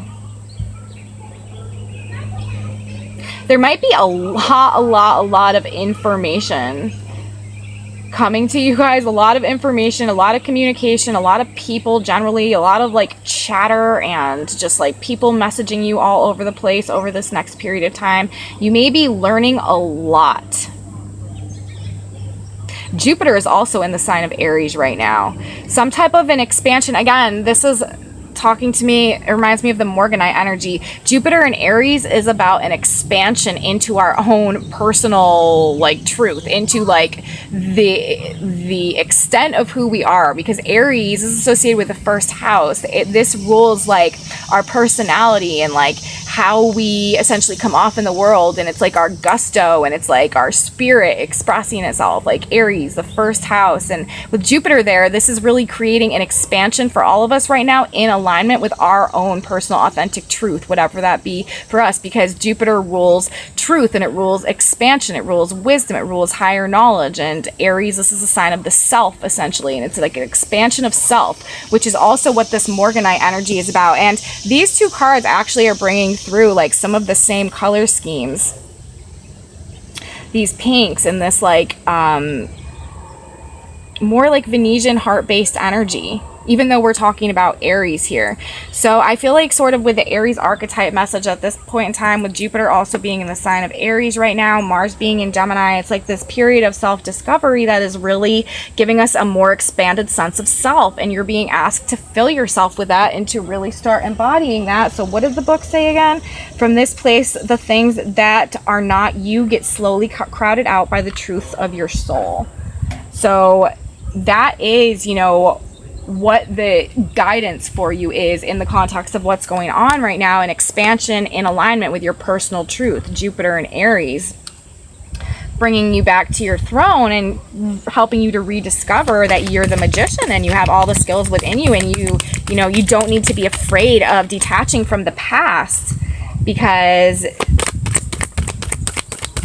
there's this like throne waiting for you with a kingdom that is not upside down. It's just up to you to be able to come to a point of gaining this awareness of the truth, you know, gaining the knowledge of the truth of your value and your skill and potential, so that you can walk away from that which is keeping you stuck.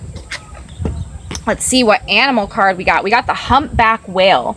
Music is essential to your healing and well-being, whether singing, playing an instrument, or listening. So there may be something about music that is specifically therapeutic for you guys over this period of time, helping you to gain that awareness. There may be some guidance that is coming to you through music in some type of way. This is also a humpback whale. These are like, you know, this is very, very, very like deep energy. This is also sort of reminding me of that South Node and Scorpio energy that we have right now, and this past energy, the Six of Cups. Like, music in some type of a way may really help you guys to detach from the things from the past that maybe have been holding you back, and also like really have a healing impact on you that is empowering you to make the choice to sort of like move forward in a new direction that is in alignment with the authentic truth. Whales are also like huge. They're totally filled up. This is like a very like large creature. And again, we're talking about like fill yourself, and we're talking about Aries, where Jupiter is right now, like an expansion into the fullest nature of your own form. So humpback whale energy, something about the whale, the song of the whales, maybe, you know, listening to some whale sounds when you're falling asleep or something at this point in time over this next couple months might have a therapeutic or a healing effect somehow. But something definitely about music and these deep feelings. It's like, again, like the Six of Cups energy. It's like you guys need something really deep, and maybe the emotional state of things right now is just very shallow and not serving you the way that it needs to. All right, what now? Let's grab, lastly, well, we're going to do this, and then we'll do a synchronicity card. We are going to grab a moon card. This is from the Oracle de Lune. These cards are not in English, and I don't understand the messages, what is written on the cards, but I really love the symbolism on the cards. So we're just going to go with that. And I like to just interpret them based on the symbolism. So let's see what we can get in terms of one of these cards to give you guys some guidance or advice for what's playing out.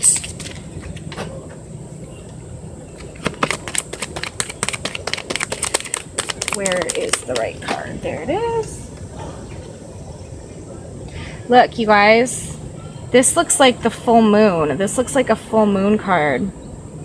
So there may be something significant coming for you guys around the full moon of this cycle. So in about 2 weeks from the new moon, when this video is about, that may be when you gain this sense of awareness. And we're talking about the full moon. This is full exposure, full illumination, full light enlightenment. Like, this is that understanding, this is that knowledge, this is that guidance, that is this also is like things coming to a culmination point, things coming to a head, and it's just like the full exposure of something. So around the full moon, you guys, this may be sort of the turning point for you, where you start to choose to put your energy into something different perhaps than what you've been putting it into up until this point of time. Or this may just be the period of time where you're gaining some type of an awareness about changes that need to be made. But again, this is coming back also to, you know, this may be where you're also like going through this period of introspection, going through this period of self-awareness. This may be, you know, just the full moon. This may be where something is happening for you. You're gaining some type of awareness that is helping you to rebalance things, to come to some type of a resolution, to make some type of decision also in your, in terms of whatever you're dealing with. So let's get one more card now, you guys. We're going to draw a synchronicity card. This is a message specifically, God, Spirit, Universe, just some guidance throughout the course of this cycle and navigating this issue in regards to the changes that are happening, the awareness that you might be gaining, what is coming to you over the course of this period of time, what changes might be happening. Let's see, what do we have?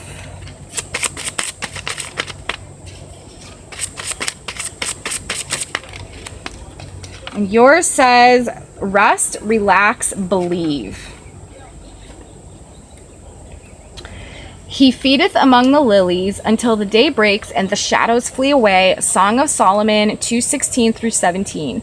Take refuge among the lilies of God in heaven and dwell upon the concepts of joy, harmony, peace, beauty, and divine law and order. All your plans, journeys, and undertakings will prosper. Continue in this abiding trust and faith in God until the day breaks and the shadows flee away. So this is telling you guys that you really, need to have faith in the process. This is a transitional period for you guys.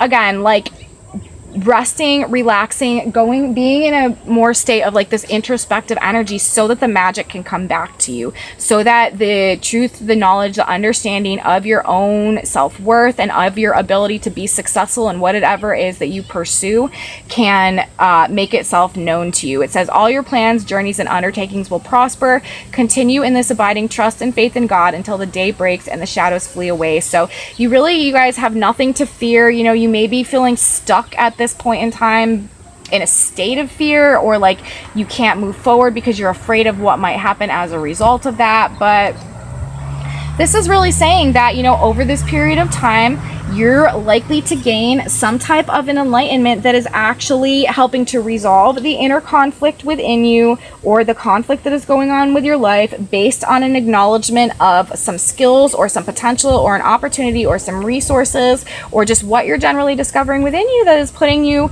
and bringing you back into a place of greater self-acceptance and greater recognition of your own personal value that is, translating into this more expanded sense of self. And you really, this is a period of you guys coming back to life, coming back to yourself, reconnecting again with maybe pieces of yourself or pieces of your soul that you've lost along the way. And that process is really going to help you to make some important decisions that rebalance things for you in the long run in a way that is positive and that will continue to prosper. I mean, you are ultimately in this Queen of Pentacles energy. So that is what I have to say for your reading, pile 2. I hope you guys liked it. Like I said, this is a collective reading, so take what resonated with you, leave the rest. If you liked it, please give me a thumbs up, leave me a comment, subscribe to my channel, and come back with me again for another pick a card reading or for my astrological outlooks of the day. Have a great day. Have a great new moon cycle, pile 2, and I will talk to you next time. Bye, guys. Hey, pile 3.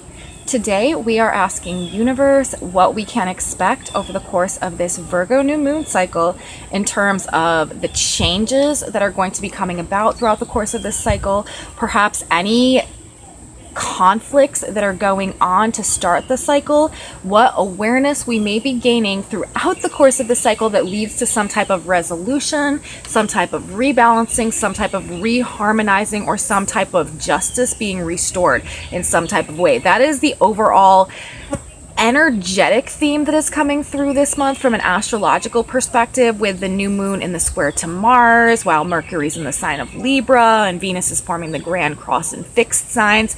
This cycle is really about some divine timing and some karmic endings based on the return to a very personal, authentic truth on a really heart-based level that is liberating us in some form or another, based on some type of awareness that we are gaining, which is actually helping to restore balance in terms of whatever conflicts we may be navigating to start this cycle. So we are asking in this reading today, what type of changes may be coming throughout the course of this month, and what awareness we may be gaining that is actually helping us to resolve some conflicts that may be going on in one way or another.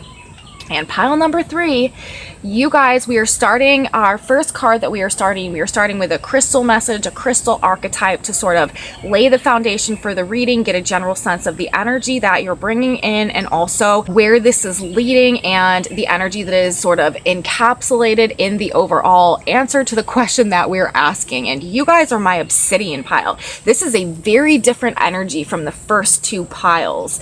The first 2 piles were much more about reuniting with like the heart space energy and really like stepping into it, embodying that. For you guys, it's all about detaching. For you guys, it's all about cutting ties. It's about making choices. It's about making decisions, and it's about doing so in a way that is quick, like swift and clean. It's about making some clean cuts, some clean separations throughout the course of this cycle. Obsidian also deals with really gaining a clearer view of our own shadow side issues, of our own subconscious issues, and making also the mental switches necessary in order to release ourselves from cycles that were as a result of some type of subconscious programming or some type of just like learned trauma responses or some type of shadow side issues, stuff like that. So this energy is about getting very clean and clear with ourselves, with yourself over the course of this Virgo cycle. And as a result of that, really cutting ties in some very like swift ways with maybe some attachments from the past that are no longer serving you or that are pulling you back into an energy that you're trying to grow out of at this point in time. It's about a clean break, Obsidian, and, you know, blades, like surgical precision as well. Like I think of when I think of this stone of Obsidian. It's also protecting and guarding our own energy and the process, the transmutation that we are going through at this period of time. So you guys are on the verge. Things may be coming at you quick this cycle. You may be receiving some like flashes of insight or gaining some clarity. The awareness that is coming through for you this cycle is probably going to hit you very quickly and in a very like decisive way. Like as a result of whatever you're learning and whatever is coming to you, put you in a position where you are ready to take some or to make some like quick choices or quick decisions, or just putting you in a place of like very strong clarity in regards to what you need to cut ties with. So you guys are being very strong and very sharp and very clear about something throughout the course of this new moon cycle, this Virgo cycle that we have coming up, which is the sign of the harvest, which is the, you know, sign of like the reaping, you know, when we're like reaping what we've sown and cultivating that which we've grown. And I think that you guys are maybe going to be making some decisions to really cut ties with some things. And you see also there's like this division that is being represented on this card as well, that is fading back into oneness at the very end. And that is also a lot of what is represented energetically in what is playing out throughout the course of this new moon cycle, especially on an astrological level. It has a lot to do with bridging divides, like taking two things that are originally in conflict and separation and coming from two different, totally different, like ideological battles and stuff like that. But some type of an awareness is gained in some type of a way that helps bridge things back into a state of unity, oneness, balance in one way or another. And this could also very much have to do with things going on within our mind as well, and also within like our lower nature, like our ego-based urges and stuff like that, and also a new sense of conscious awareness that we are gaining. There's also sort of a battle playing out within all of us this cycle between our ego and our higher self that is coming through energetically as well. So some type of detachment that is going on for you guys throughout the course of this cycle. This card says sharp and shadows. Also, you know, it may be really gaining a greater understanding of your own shadows, of your own subconscious programming, and as a result of that, really snapping out of it, cutting yourself free from that, and therefore making a choice to cut yourself free from everything that's in your life as a result of that in one way or another. So let's get in, you guys. Let's get into the reading. Let's shuffle your cards and see what we need to know about your situation. God, Spirit, Universe, what is it that we need to know about what's going on right now in the circumstances with pile number 3?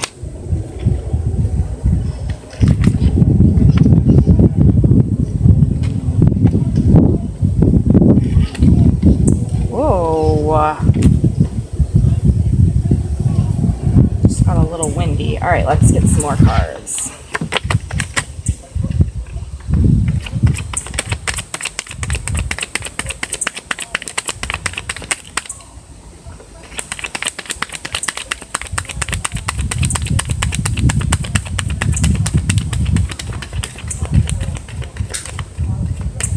Okay. And we've got a few that flipped over in the deck. Where are they? I saw them as they came out.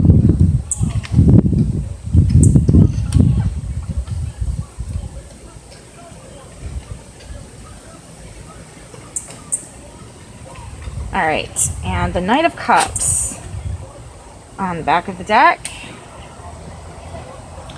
All right.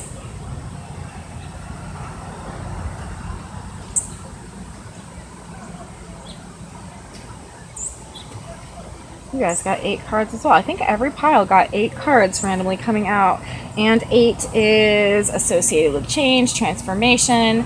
It is associated with the sign of Scorpio in the 8th house. A transformative process is being described for us in this spread of cards. So let's see, what do we have here? Yes. This is basically, you know, a lot of what I was feeling coming from this obsidian energy.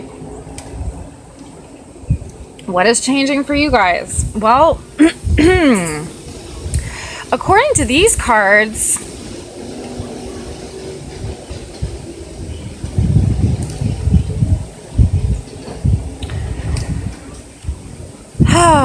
Three of Wands in reverse. The Three of Wands is about like waiting for something to happen, waiting for something to start, preparing for something. In reverse, it's like being held back or no longer wanting to wait, no longer wanting to prepare. The Five of Swords in reverse, the Five of Swords is generally about someone stealing power or some type of betrayal or some type of state of like inward betrayal, betraying ourselves, some type of inner conflict going on as well. But in reverse, this is also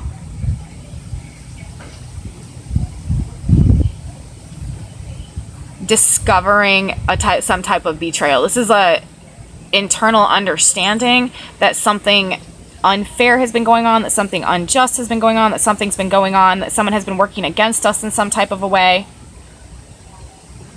And then we have the Empress in reverse. This is something also keeping us out of our power. In the Two of Cups, there could be some relationship issues going on right now where there's some like mind games going on or something. And it's like the promises for the future, like what we have been expecting for the future or what we thought was going to happen in the future is not seeming like it's happening, and we don't really understand what's going on. And it's got us like in a state of like questioning our value or questioning our power or questioning, you know, whether or not we made the right choice in this relationship. Definitely, this reading is definitely looking like choices in relationships, and these could be any type of relationships. These could be professional relationships, these could be friend groups, these could be romantic relationships, they could be like financial agreements and arrangements and partnerships and stuff like that as well.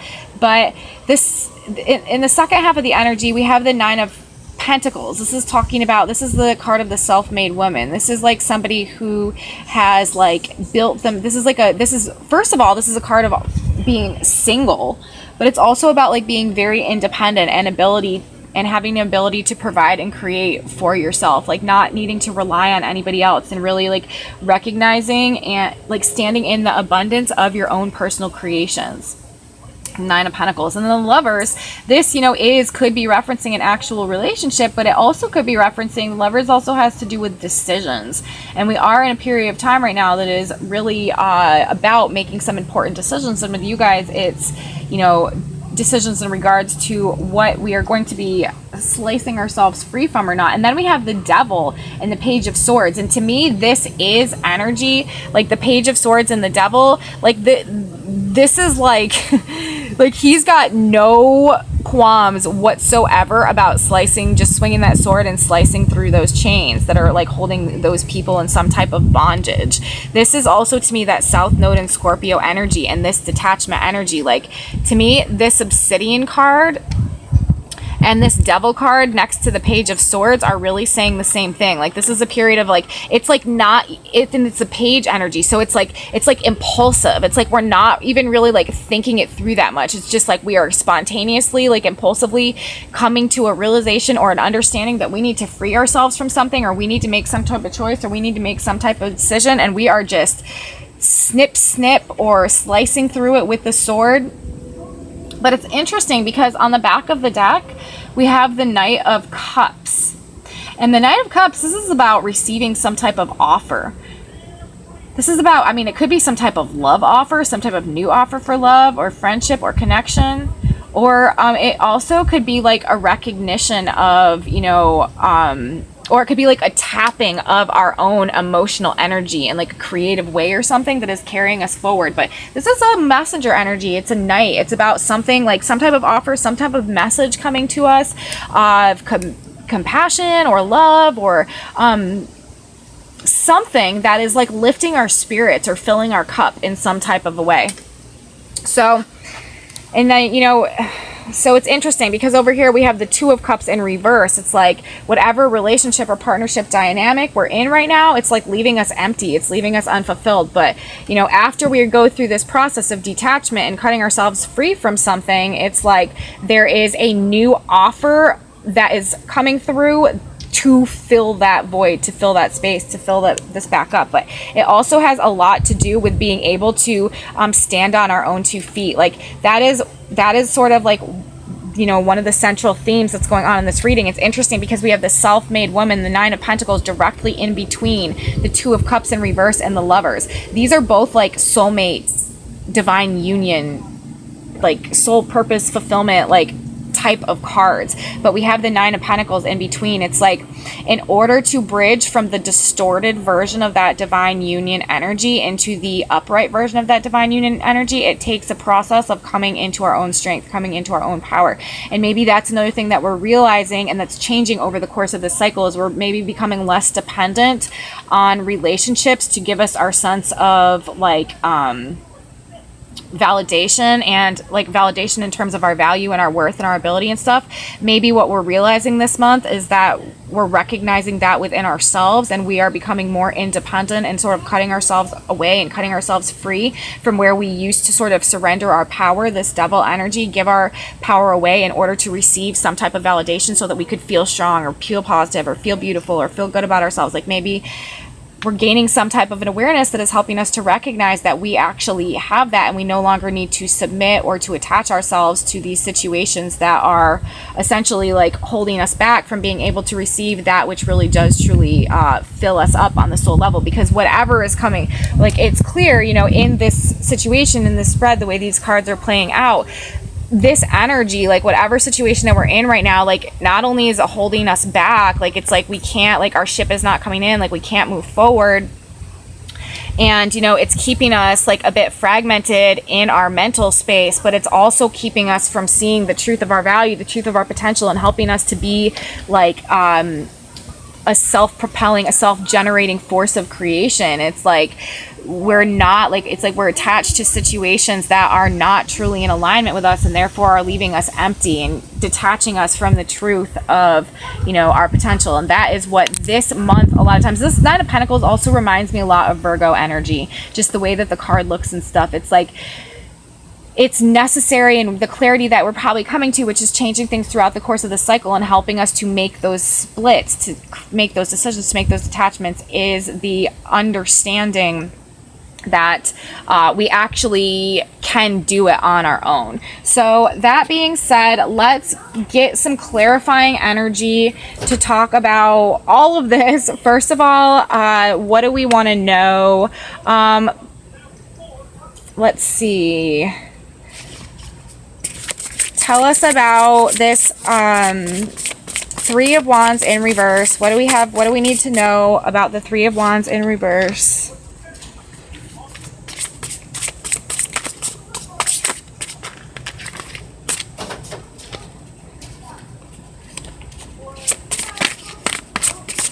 Yeah, because something is making you guys not feel good about yourselves, is what it looks like. Nine of Pentacles in reverse, right? You see? this is the same card right here. The Nine of Pentacles, the self-made woman, and the Nine of Pentacles. This energy is clarifying itself. Like, we can't get, the reason why we're not recognizing the value that we hold within inside of us that is allowing us to step more into our independence and become more of like an active creator in our own reality is because we're not seeing our value. It's like we're held back from it, and it's keeping us also like from being able to maintain the levels of like material abundance and material comfort that will also satisfy us and make us happy. So whatever like we're tied to or bound to that is not truly in alignment with us is definitely holding us back from being able to achieve a level of potential that we actually do truly hold inside of us. So this is energy actually where another thing that you guys need to not be doing over this cycle is doubting yourselves or doubting your ability or taking what anybody says to you as, you know, something like if people are criticizing you and stuff like that, you can't let their like negative judgments or negative opinions or just their like allow yourself to sabotage your understanding of your own worth. This is a period of growth for you guys as well. So we shouldn't be attaching emotionally to other people's negative opinions and stuff at this period of time. All right, let's clarify the Five of Swords in reverse. What is this energy? What do we need to know about this energy? The Two of Pentacles. Yeah, it's like a mental conflict going on right now, because, you know, ultimately it's like this lack of balance going on, and every single pile has had that. And I swear it's the Gemini Virgo square going on right now. It's the Empress, Five of Cups.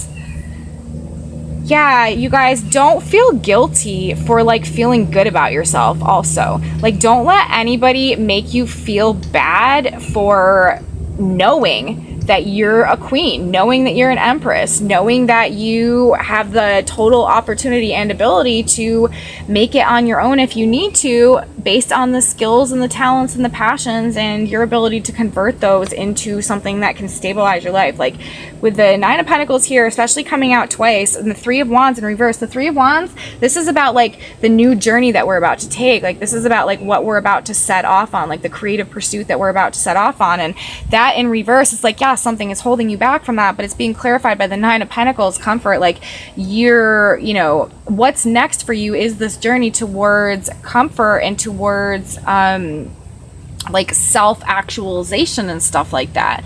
But it's just this process of overcoming, you know, perhaps like these issues within your own mind that are holding you back, and also any type of just like grief or shame or just like unnecessary negative feelings as a result of the recognition of how valuable you really are.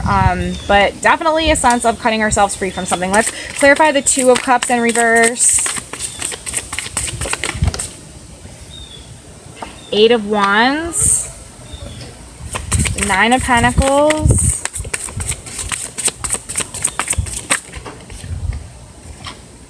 Four of Swords.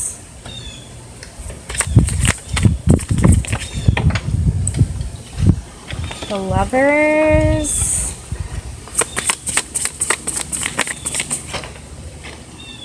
Oh, wow.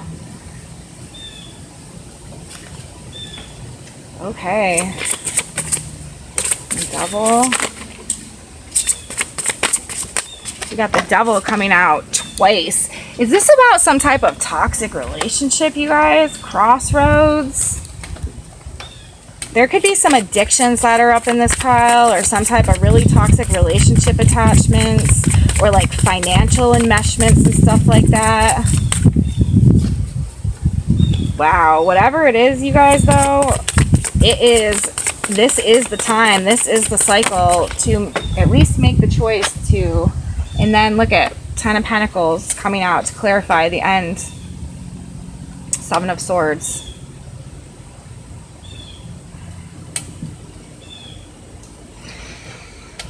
All right.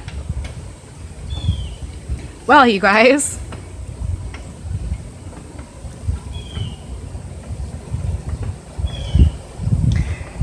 we have something to talk about here. Okay.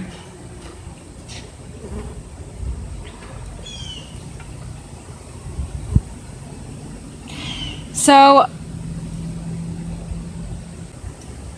you guys are ending some serious, I mean, look at this.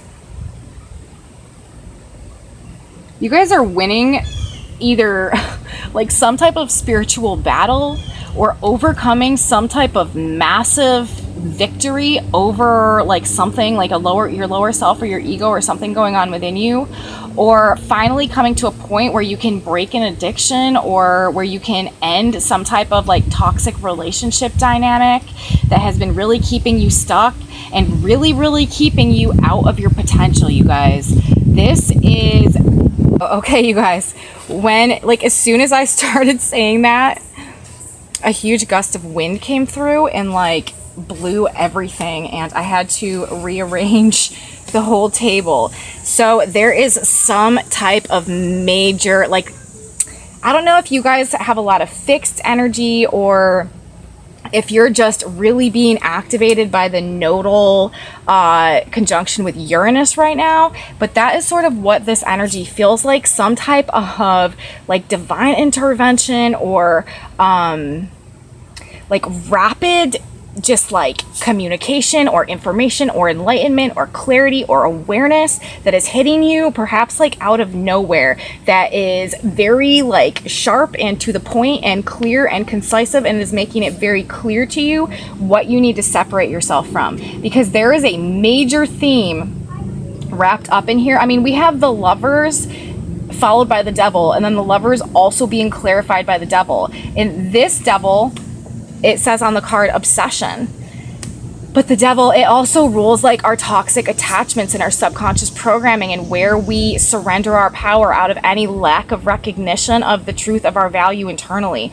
Like, this feels like for you guys a shift this month from a state of total like personal like sense of like victimhood and, you know, fragmented mental space and not being able to move forward and not trusting yourself and not believing in yourself and not feeling like you have any resources, and realizing like getting like maybe smacked in the face by something that makes you realize that maybe it's as a result of, you know, some partnerships that you're in that are just stealing your power. And then on the, you know, even on the back of the decks, we have the Knight of Cups and then the Seven of Swords. The Seven of Swords is deceit. It's like, have we been accepting like deceit, or have we been like the offers or what people have been giving us or what people have been giving us on an emotional level, has it been like untruthful or deceptive or manipulative in some type of a way that has like been keeping us in a state of lack, essentially like lack mentality in terms of our own self-worth, that is like dwarfing our potential, like stunting our potential, stunting our growth, stunting our progress, stunting our ability to view ourselves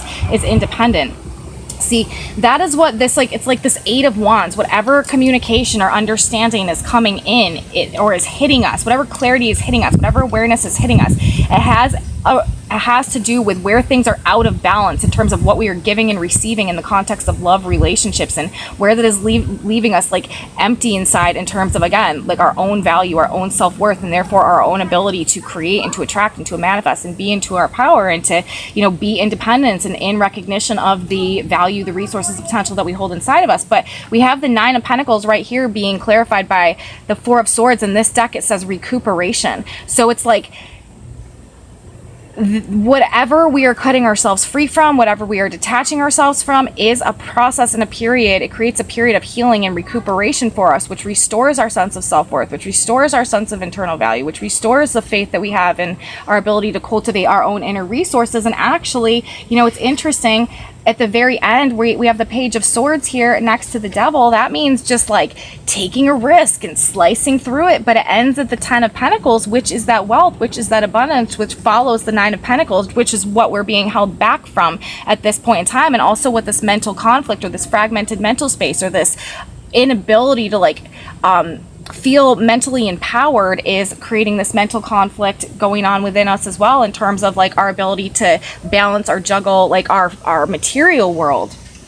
So the Ten of Pentacles, like, to this be clarifying the Page of Swords, like what happens after we slice ourselves away, after we snip ourselves away, after we recognize the shadow issues within us and the subconscious programming within us and the trauma responses and stuff like that within us that maybe we've been operating out of, after we come to the state of awareness, after we come to the state of acknowledgement of, again, in this energy, this cycle that is all about things being out of balance, coming back into balance. It's like something about the relationship dynamics going on in our life are very out of balance, but we receive some type of insight that hits us very quickly, very clearly, that brings us through a healing phase, that restores us to this state of internalized self-worth, internalized self-value, which helps us to make the choice, the lovers, to separate ourselves from the negative attachments of the past. We come to this crossroads, this Two of Swords, but then we have the Page of Swords coming through again. This is like this just risk-taking energy, this just more like it's almost like a naive energy, but that's what's necessary in this case. Even in the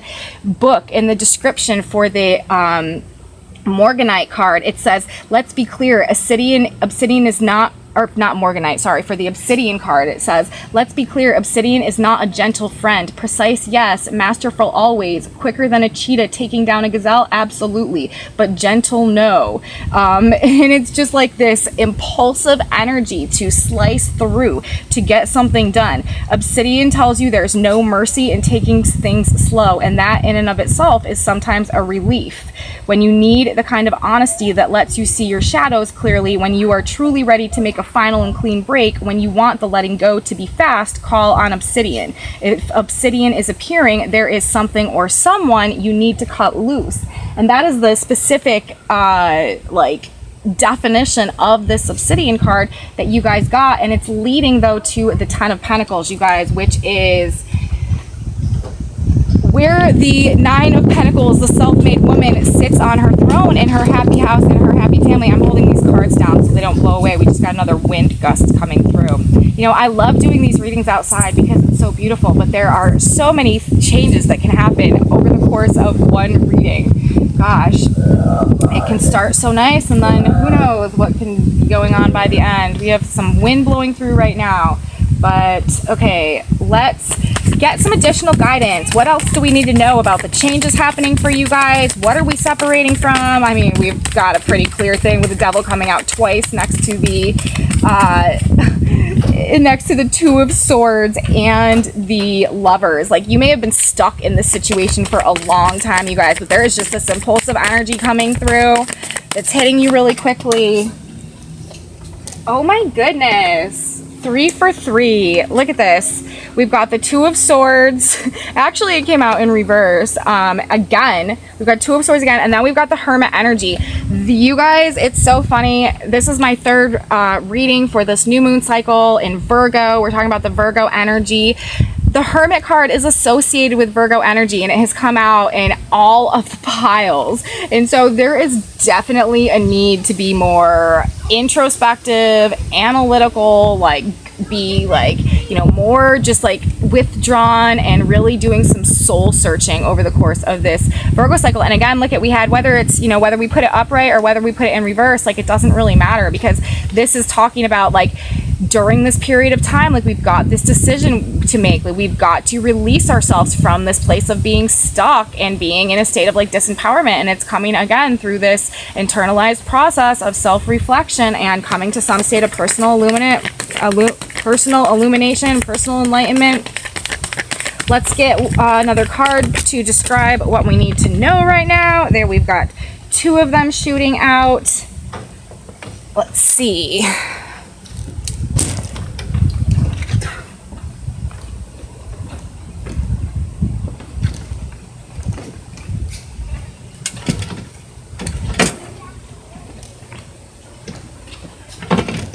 Wow, and look at this, you guys. We've got the Four of Wands and the Lovers coming out again.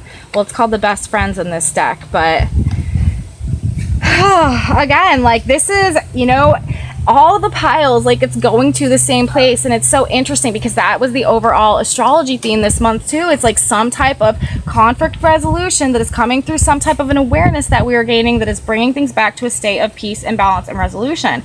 It's like we've got the Ten of Pentacles over here in terms of what happens after we make this switch, make this slice, and then, or make this break.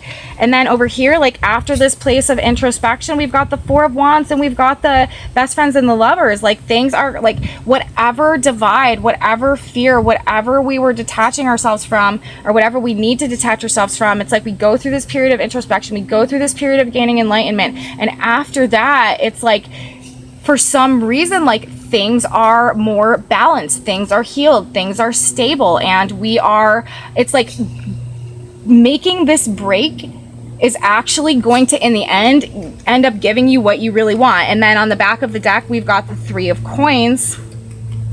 And this is about building something. This is about teamwork. This is about partnerships. This is about building something. This is about people coming together to work towards a goal. So, you know, it's like, and look, we have a dragonfly card, or dragonfly that just came and landed right on that devil card. I don't know if you guys saw that or not. So definitely you guys are going through some type of changing, some type of significant ending. I'm surprised that the World didn't come up, because this looks like some type of definite transition out of like attachments from the past that were keeping us from being able to actually attract that which really, really fits us on that soul level, makes us feel alive, and contributes to our own state of self-empowerment and ultimate like stability and happiness in our material lives, in our like financial world, in terms of our ability to you know, just in our relationships as well. Like this honestly is very, very much, to me, it could apply to career and just various areas of life, but there is a lot in this reading that is specifically, to me, looking like relationship dynamics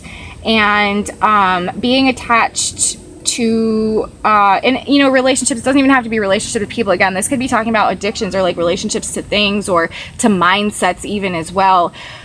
Definitely some type of mental switch that is going on, that is releasing us from more like toxic mental patterns or subconscious programming that has been causing us to surrender our power to things that are not good for us, and are ultimately keeping us stuck in a place that was preventing us from getting what we actually want to receive.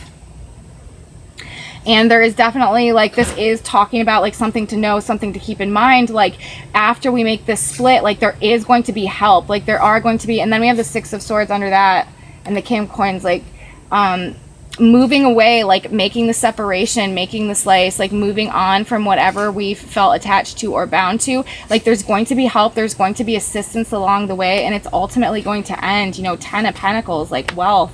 That's, you know, it's talking about material wealth, of course, but it's also just talking about like wealth in terms of like feeling fulfilled in various areas of our life. So let's get a little more information for you guys. Let's grab an astrology archetype card and see what energy is coming through, and what maybe you just need to keep in mind and embody. We actually got two that are coming out for you guys. We've got Capricorn and we've got Leo. So we've got Saturn and we've got the Sun. Capricorn, again, this, funny enough, like Capricorn is the devil energy as well. You guys could be, there could be like a Capricorn that you may be dealing with in this spread. There could also be a Leo energy that you're dealing with, because Leo can also rule the ego, which is associated with the devil. So there could be, like, you guys could be navigating or detaching from some strong Capricorn or some strong Leo energy, perhaps. But really, in terms of these particular archetypes, what I'm thinking about, well, for one, Capricorn, this is that devil energy. This is that that rigid energy, that attached energy that maybe has been around for quite a while, that we are trying to break through. But like, this is the sun, you know what I mean? Like Leo, this is the sun. This is the Empress energy as well. This is our personal creative self-expression. This is that which makes us thrive. This is that which makes us come to life. This is, you know, our loyalty to ourselves and the things that we love, and our pride in ourselves as well, and our ability and desire to shine and to be recognized and to be seen for who we truly are, you know, sitting on our throne in our Empress energy. And it could also be to an extent playing into the Nine of Pentacles energy as well, in terms of us recognizing the gifts, the talents, the potential that we hold inside of us, and really cultivating that and using that to build a foundation for ourselves. Capricorn is also about building and structuring things in the physical, tangible world that can bring us to a point of success. And we're talking about the Ten of Pentacles. Well, that would also be associated with Capricorn energy.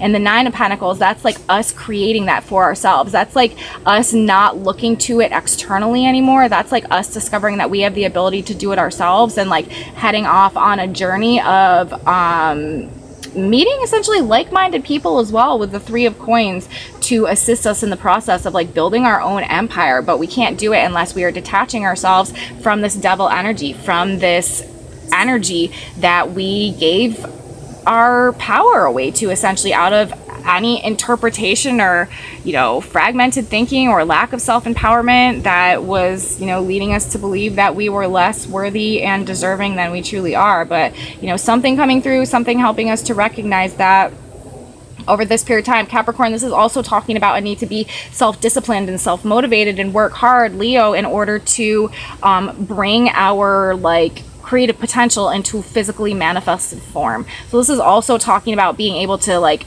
Leo and Capricorn, the Sun and Saturn, being able to like physically manifest like our light, our personal creative self-expression into like forms in the material world. So that is something else that could be, you know, something to focus on, like figuring out ways to actually physically take your own creativity and create a practical purpose for it that could create some type of like tangible outcome somehow in the material world.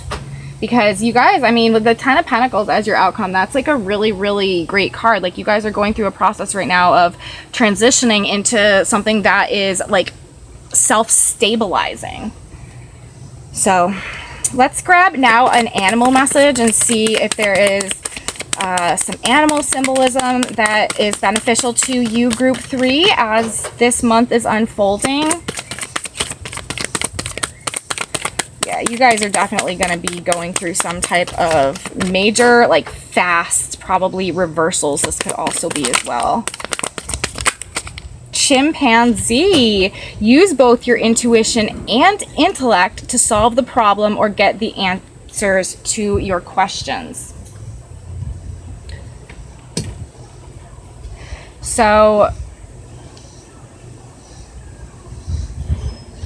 again, like there's this need to rebalance the different facets of the mind as well. Use both your intuition and your intellect to solve the problem and get the answers to your questions.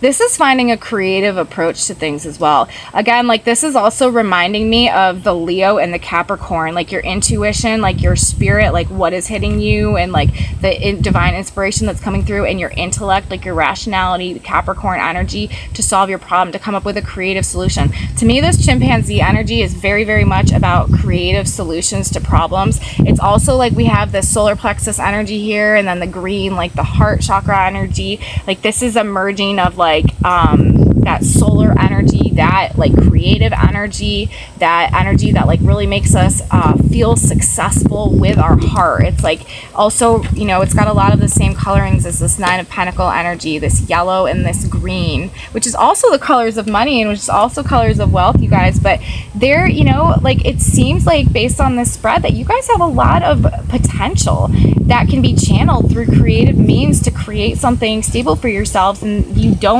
need to be, you know, surrendering to this devil energy. You don't need to be attaching to things in order to try to, you know, get some type of validation or feel like you're worthy in some type of way, because it doesn't seem like it's really working out that well anyways, honestly. And actually what it's doing is keeping you from being able to do this for yourself. And according to these cards, you know, once you go through this period of being more withdrawn and separating yourself and cutting yourself off and doing this more for yourself, like that is when the real abundance comes to you guys through your ability to be creative and also self-disciplined and practical. But it also looks like, you know, that is the ticket as well to the relationships and the partnerships that will help you in that process, which, you know, it is indicating that you do have help coming through. Now we are going to grab another card. This is from the Oracle de la Lune. This deck is not in English, so I don't know what the words actually say, but I like to look at the symbolism. And this card to me, it looks like she's got her head in the clouds. It looks like she is holding, you know, it's just like all these choices and all of these options. It's like, again, I feel like this is sort of that creative energy, that visualization energy, that, you know, the sky's the limit type of energy. Like she's got this illuminated, glowing ball in her hand, and then she's got this like mobile circling around her head, but her eyes are blinded as well. That's sort of like this Two of Swords energy that keeps coming through. Like it's like making the choice to stay on this merry-go-round, to stay on this wheel where, you know, she's kind of blinded to her own reality and her own potential that she's got going on in her hands. It's like, is she just going to continue to watch these, you know, partial moons circle around, and or is she going to realize that she's actually the one that is holding the whole glowing ball in her hand, and like who knows what magic is held and what's available in there, you know what I mean? And so it's like this choice, like, am I going to stay in this place of stagnancy where I'm not recognizing the power that I'm actually holding inside, and, you know, really have no idea at this point what could be created with that potential? Or am I going to sort of like lift this cloud off of my head, you know, sort of like split the clouds, gain some clarity, look down inside of me and realize like I'm holding all of this magic, all of this potential, and then figure out how to use it, how to do something with it to make my life and make my world more beautiful and more abundant. So I feel like, you know, the imagery that is being represented on this card is also sort of symbolic of maybe the situation that is playing out where you may feel a bit stuck at the moment in terms of what's going on. Now let's grab one more card, you guys. This is going to be a synchronicity card. This is just going to be a direct message from God's Spirit Universe to give you some insight into, you know, just what you might need to know as we close out this reading. There's like one more piece of information for you guys. Let's see. What do you need to know? That's too many cards. Here we go. And the card that you guys have coming out, it says persist. It says, because of his persistence, ask and it will be given to you, seek and you will find, knock and it will be opened to you. Luke 11:8-9. Nothing is too large or too small, and your persistence in believing in God's ability to provide whatever it is you seek will bring you to your goal. Persistence, waiting, patience, and never failing faith will lead you to your goal. And the nature of this entire reading, you know, starting from the beginning, has been about needing to take some type of action, to make some type of choice, to, you know, essentially, according to these cards, separate ourselves from something that really isn't working for us. And so the advice for you guys in the context of all that's playing out is to, you know, keep moving on, like persist, and realize even if, you know, what you feel like the choice that you're having to make, the decision you have to make, the action that you're having to take is really like, you know, a huge deal or a huge obstacle in your way right now. This is saying that, you know, whether too large or small, persistence in believing in God's ability to provide whatever it is you seek will bring you to your goal. So, you know, this may require, like, after you make this split, like, it may require some patience and some hard work in order to get to this point of, you know, rebuilding yourselves, coming back to the Nine of Pentacles, coming to the Ten of Pentacles. But ultimately, it is really going to be worth it for you guys. Like, you are ending on Ten of Pentacles energy. That's beautiful energy. You are also ending on Four of Wands in the best friends and the lovers. And we have the Three of Coins here as well. Like, there is support for you guys along the path, along the way. And actually right now I'm looking at this like really huge hawk who is crowing or making the hawk sound in a tree right across from me.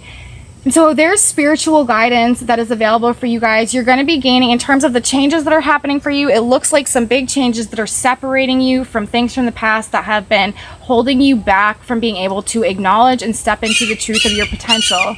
Oh yeah. Do you hear that? Yes. And you know, it's just, you should be gaining a lot of clarity through this process, and there should just be some type of, even perhaps like intuitive understanding or messaging, or some type of just way that you're gaining awareness that really like restores your sense of personal self-empowerment, and also, you know, brings you to a point of having to make a very profound decision or choice in your life, but ultimately it's the decision that is leading you back to a place of stability, to a place of like divine union, true love, inner balance for sure. Lovers can also represent inner balance, and there is definitely a period of isolation and stuff that is wrapped up in this as well, and a need to really have some self-discipline and be able to activate and cultivate your creative potential.